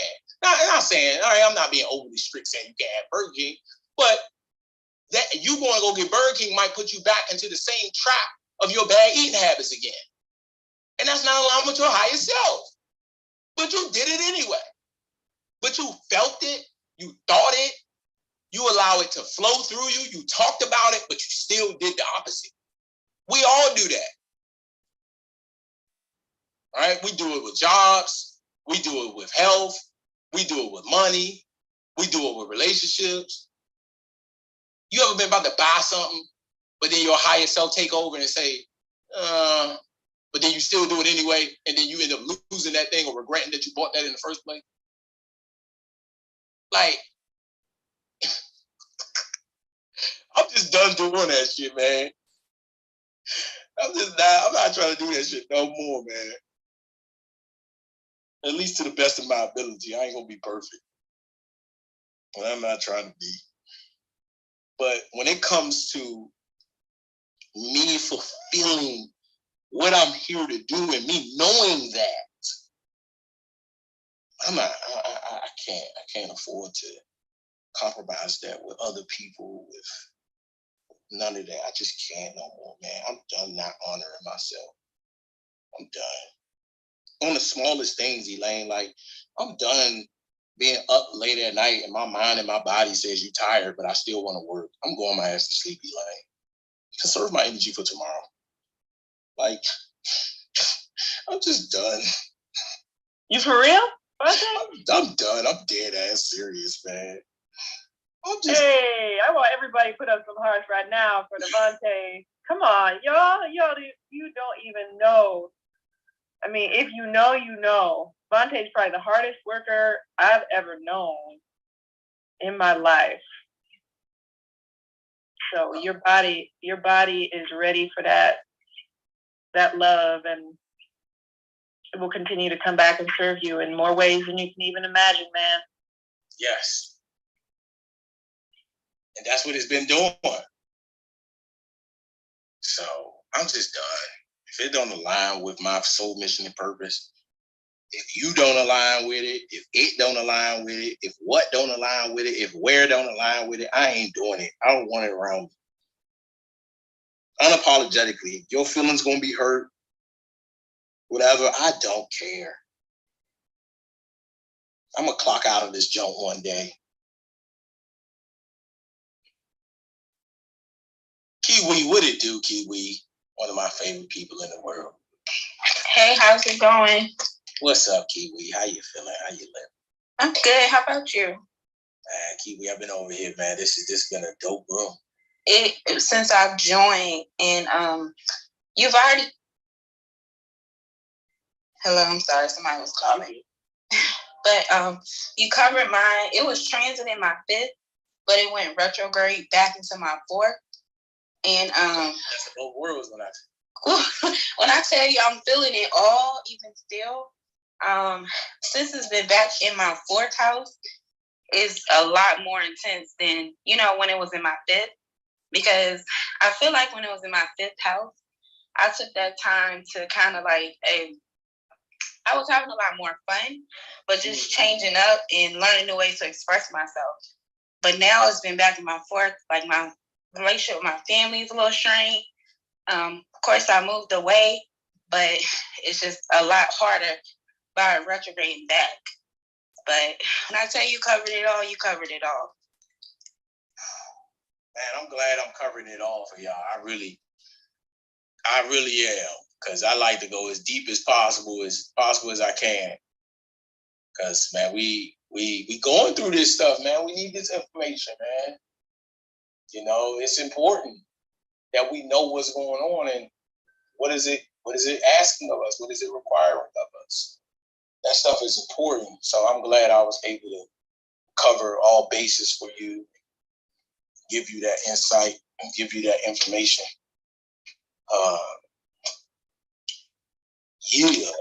Yeah, because you know it's always like therapy with you. So I appreciate it. Yeah, astrotherapy. That's astrotherapy for you. Hey, I see we got one more person. Santiago, what it do? All right, cool. Santiago, you there? Going once, going twice. All right, cool. All right, cool. So, I mean, even with a salary, you can't put no prices on that, dude. Thing went off. But yeah, man, this has been dope, man. Like I said, next week we got I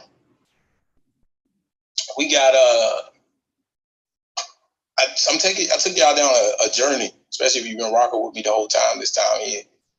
Because this Uranus is going to lead us into Neptune next week. Next Friday, we're going to be Neptune transits. Neptune in the higher call. Because you got to go through Uranus to understand what Neptune is doing in your life. And that's what we're going to dive into next week back here, Astro Connections, next Friday, 12:30 p.m. Eastern Standard Time. So make sure if you need an extra calendar reminder for that, you click on that green house and you click on the next week's room and hit add to calendar. But tonight, everybody's room that they love to hate or they hate to love is back. I was gone for 2 weeks, but I'm back, and we're going to be talking about the shadow side of Capricorn. Now, this is a room that I do on Friday nights at 9:45 p.m., where instead of it being me sitting here teaching you guys lessons and I'm going in and I'm going deep, we get to have a little fun with the astrology. These are the astro entertainment, astro comedy rooms. And right now, we're still on the shadow side aspect of each sign. We're closing out. We still got shadow side of Capricorn, Taurus, Leo, Aries, and Sag to go. Today, Capricorn, it is your turn to come laugh and learn about your shadow side. This will pertain to you if you are a Capricorn Sun, Moon, Rising, or even Capricorn South Node. You will see a lot of these shadow aspects of yourself. But again, this is not a drag the zodiac sign room. This is not a room to come in and get offended and try to fight and all that different type of stuff, because I'm a professional astrologer and I don't give a damn about your damn sun sign. We all have a shadow side, and we always have to honor that we have a shadow side, because just like April said, that's where we do our most growth. That's where we do our most development. Now, a lot of these shadow aspects of yourself, you may have grown out of. But these are things that you probably still do, and that's okay. But there's only one rule to the shadow side rules. I only got one rule. And could one of my moderators tell the people what that one rule is? It's only one rule.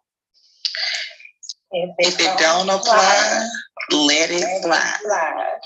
If it don't apply, let it fly. And she said, period.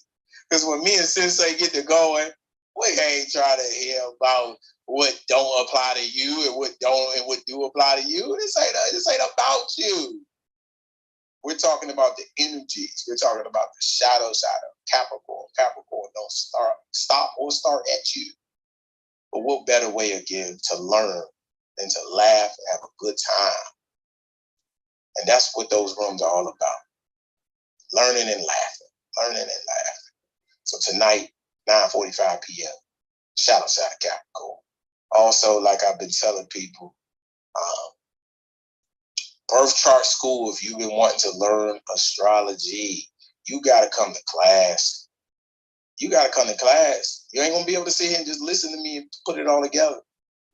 You got to come to class. September 28th will be your first day of school for Birth Chart School. If you want to learn astrology, but learn your birth chart, your life, got to come to Birth Chart School. Orientation September 21st, 2022 at 7:30 p.m. held right here on Clubhouse and also on Zoom. So if you haven't already, click that link at the top of the page, subscribe to my website, because the day of, I'm sending out a mass email to all of the subscribers with the links for Clubhouse and Zoom so that you can come to the orientation. And that's also an opportunity for you to ask questions. And if you wanted to sign up right there on that day, you also had an opportunity to do that. September 21st, 7:30 p.m. Eastern Standard Time orientation. But you also can click that link. And when you go to my website on the homepage, it says click here to download the free information brochure for astrology classes. They got everything you need to know.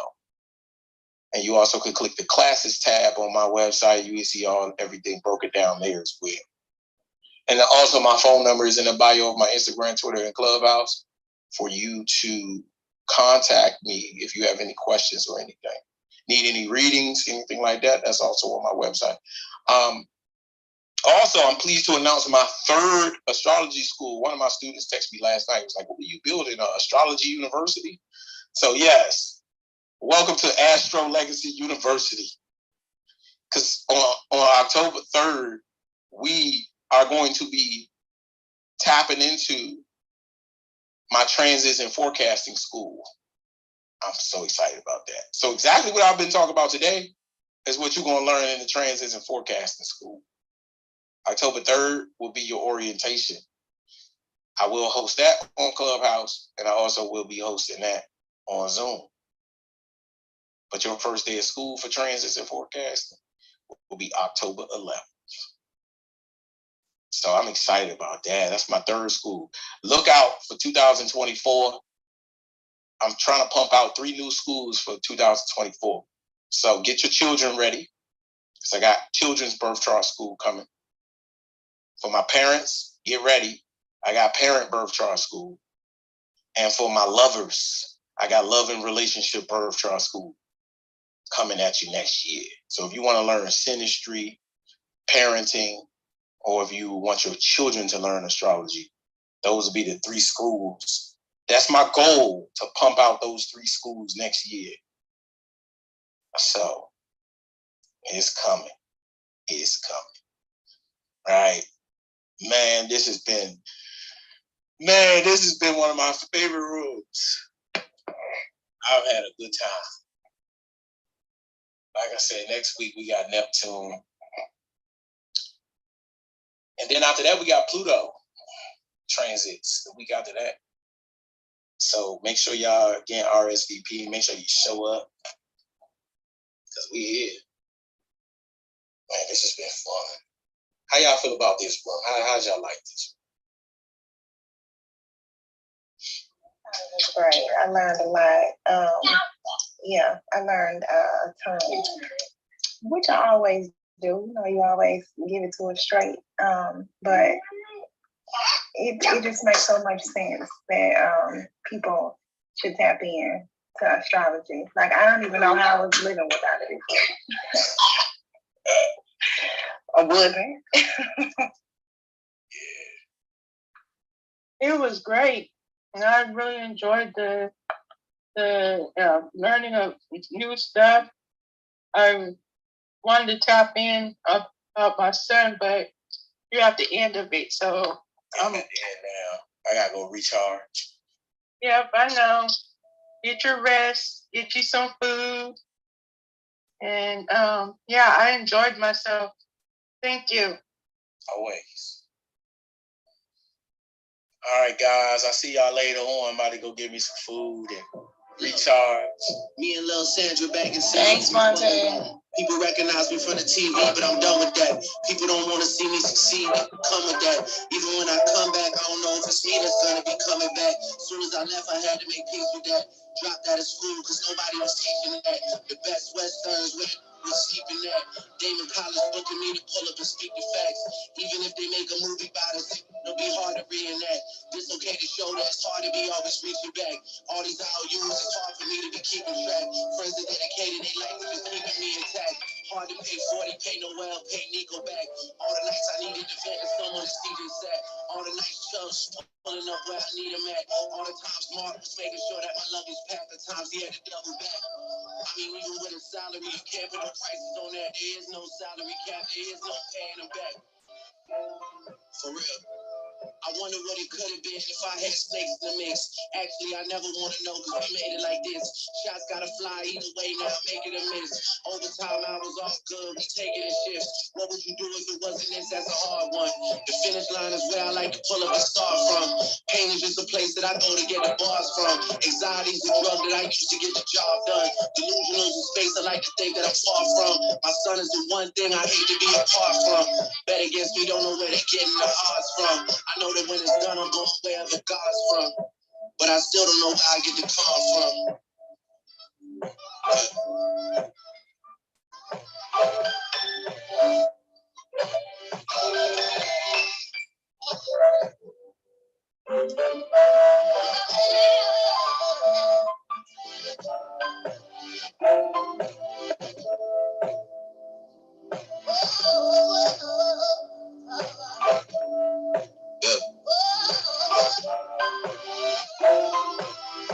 Look, gotta hold my head high with two dry eyes.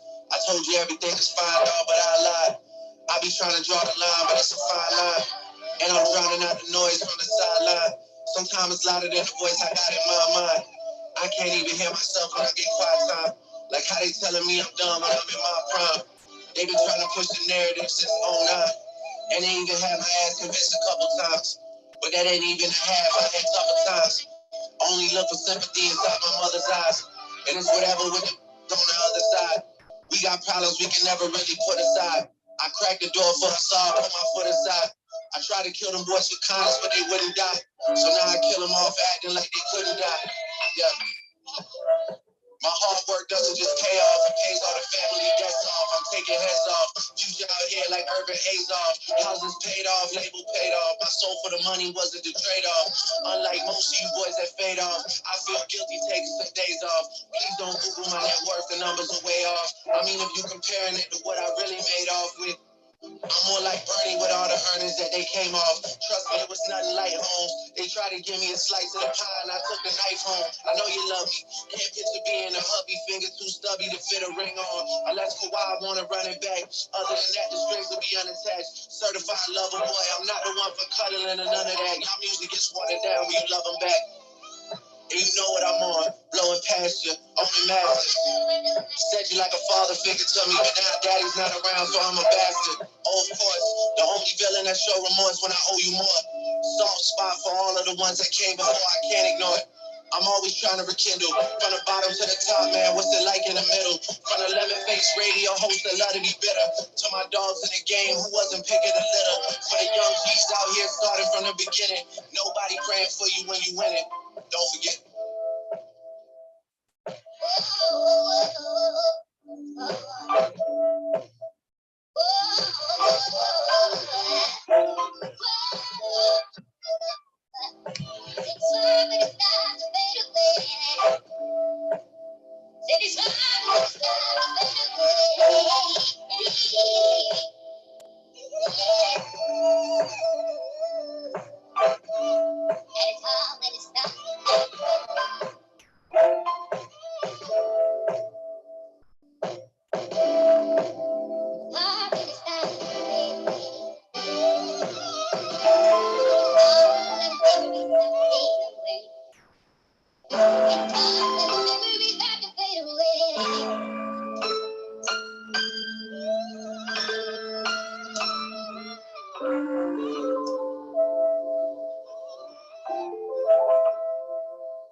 no kidding. Breaking down and push in front of your feelings. Sitting on the steps, feeling no feelings. Last night it was a cold killer. Trying to keep the devil in his hole. But you know how it goes. I'm front line every time it's on. 100 pro flow, 100 shoot coat, 458 drops, bad bulletproof soul. Every few shows I buy some new gold. Circle got smaller, everybody can't go. Downtown Diamond District, tuners like yo. Hustle, holla at me, I got Cubans on the low. Through Cancun, smoking Cubans on the boat. And got that alone just to smoke. Love, listening to music at the Mayan Ruins. True devotion on the Blue Ocean. My cultural influence, even revolution. I'm integrated vertically, y'all influence. They tell me hustle, dumb it down, you ain't confused. It's like that weirdo rap, you know,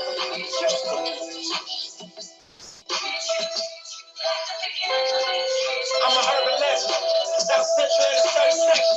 Can't express how I curtain tactics. Guesses, evidence of a divine presence. Blessings, tell me down at times I see records. Got an L, but got an E for effort. Stretch it, dropped him off in the Mojave Desert. Then left me. Ain't no answer to these trick questions. Money making nip, straighten out my jewelry on my dresser. Well known, pick up a gel bones, catch a champagne bottle from Rico, still T-shirt. Whatever, play a chess, not checkers. 38 special for you clever. See, bro, you ain't living down by the street code. Been through all these motions up and down like a seesaw. I can never view you as my equal. I want to hear your CD folks.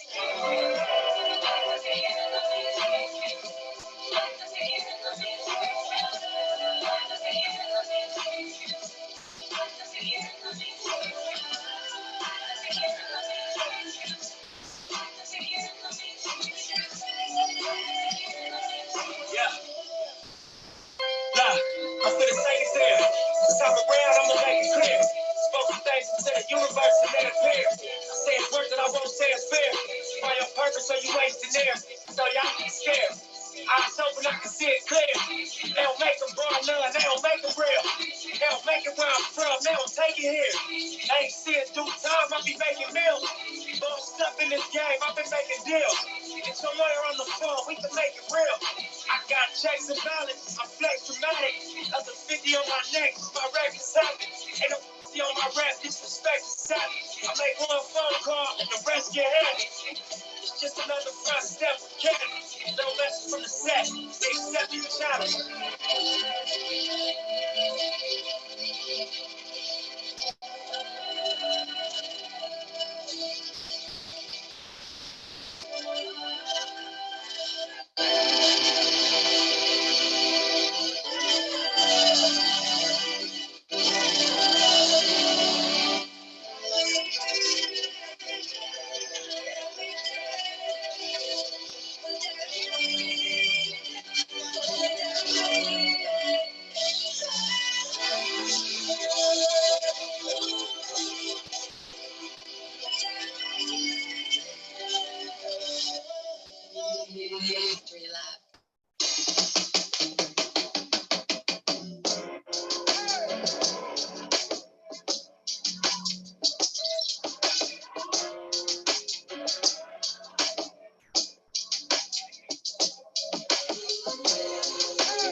Break of extinction, hell been on survival. This life's a continuous cycle. Consider this a venomous haiku. This ain't a verse. And I done dealt with the worst.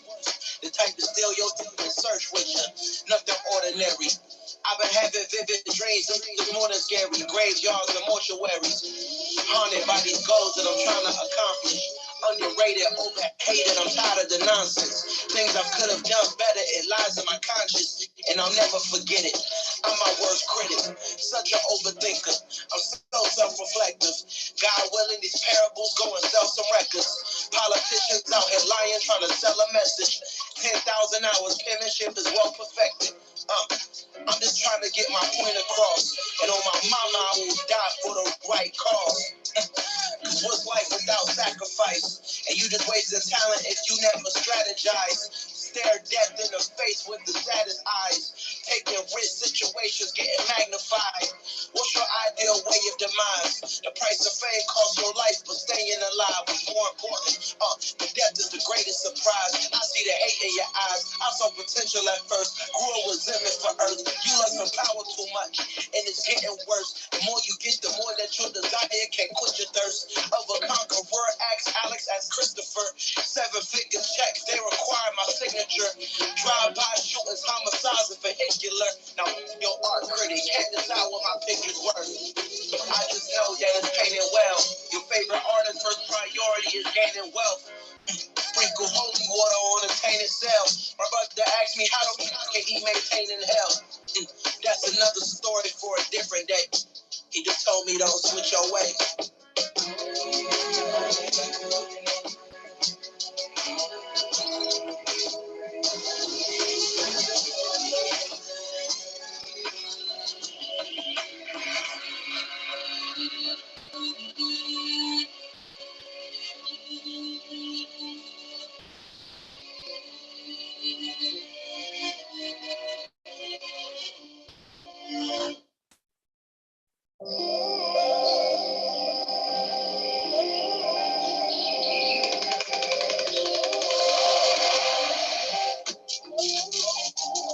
Never proud about the struggle, I adapt it. In my mind, I go back to it, don't relapse. I catch that for all the time that we ain't had it. Got more guns than problems, go on panic. Might not come straight out the jungle, might not come straight out the trench. Having nothing made me humble, motivation was a struggle. If a tried to rob you, would you give it up or die for? I can spot the fake a mile away, I got an eye for it. Cause I'm out the jungle, take a look at my environment. Trees and rocks inside the jungle, selling bone, come get a bundle. Nigga in the grass, wanna take you on the what else? Like gorillas, they untamed, they might take your mama hard. I'm in Cali in the hills, getting caught about murder. On the ground, number cars, count shells, no turtles. Scraping change at the couch for a Mac on the burger. Used to make pallets from the floor, now I'm sleeping on service. I put it in my mind, I'ma make it out. Had to go hard to get myself away from that. Yeah, but still, the jungle still part of me, forever my habitat. Banana clip for the monkeys, won't speak on it, but it hurt me. Life changed in 2 years, we'll shit a tear, but never proud about the struggle. I adapt it, I adapt it. In my mind, I go back to it, don't relapse. Retrospect, I catch that for all the time that we ain't had it. Got more guns than problems, so on panic. How you coming? Might not come straight out the jungle, might not come straight out the trench. Having nothing made me humble, motivation was a struggle. If a tried to rob you, would you give it up or die for? I can spot the fake a mile away, I got an eye for it. Light us up.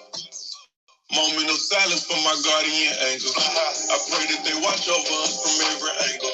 Jealousy is at an all-time high. If heaven had a FaceTime, I hit up all my guys. What y'all got going? Out here want the spotlight for the wrong reason.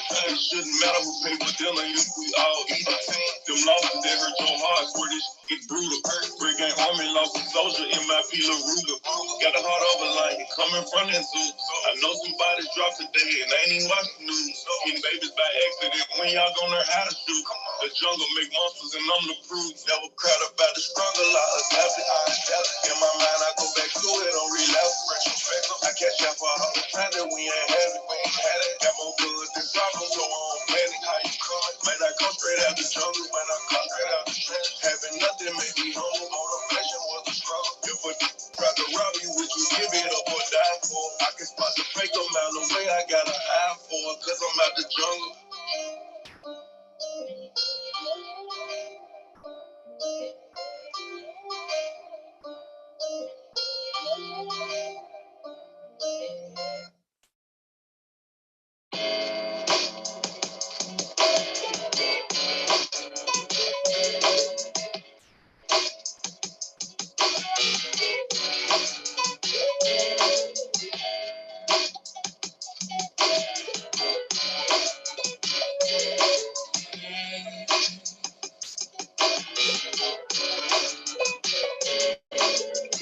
Sitting here, guess I didn't make well.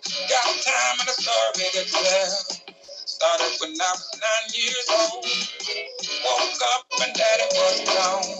I started hustling and you couldn't tell me nothing. Starting in the hood trying to be somebody. My soul was on empty. I was searching for something. Tried to be good. Try to keep from trouble, living too fast. Try to make it on a hustle. Sometimes make it right. Sometimes you got hard, yeah. Sometimes you gotta walk the work, yeah. Sometimes you gotta do a little dirt. Wouldn't be looking at the fountain. I put through like mountain. Hey, it's been a long day. I've been on the phone all day, hanging with my girl Stacy. Shout out to Stacy Lane in the building. I've been on. Hold on, let me turn this down. I've been on. Listen here, y'all. Thank you for tuning in. I hope this blessed someone. I want to send a special shout out to my girl Stacy Lane in the building. I want to send a shout out to Ordain. What's up, Ordain? What's up, Ordain? Send a shout out to Money Joe. Money Joe. It's been an amazing day. Also, let me send a shout out to Bobby. Bobby from the Secretary of State. Thank you for being amazing today. And a shout out to you, and to everybody that tuned in. This is the day that the Lord has made. Send a special shout out to Vontae. That was Vontae, you all. I'm going to drop his information in the chats. I got a tremendous amount of respect for this brother. You need to tune in, connect to Vontae. And it's me. I'm Vera Giles Norris, doing it like only Vera Giles Norris could. As a matter of fact, I just did it like only Vera Giles Norris would. I just let the cat out the bag. I heard somebody say,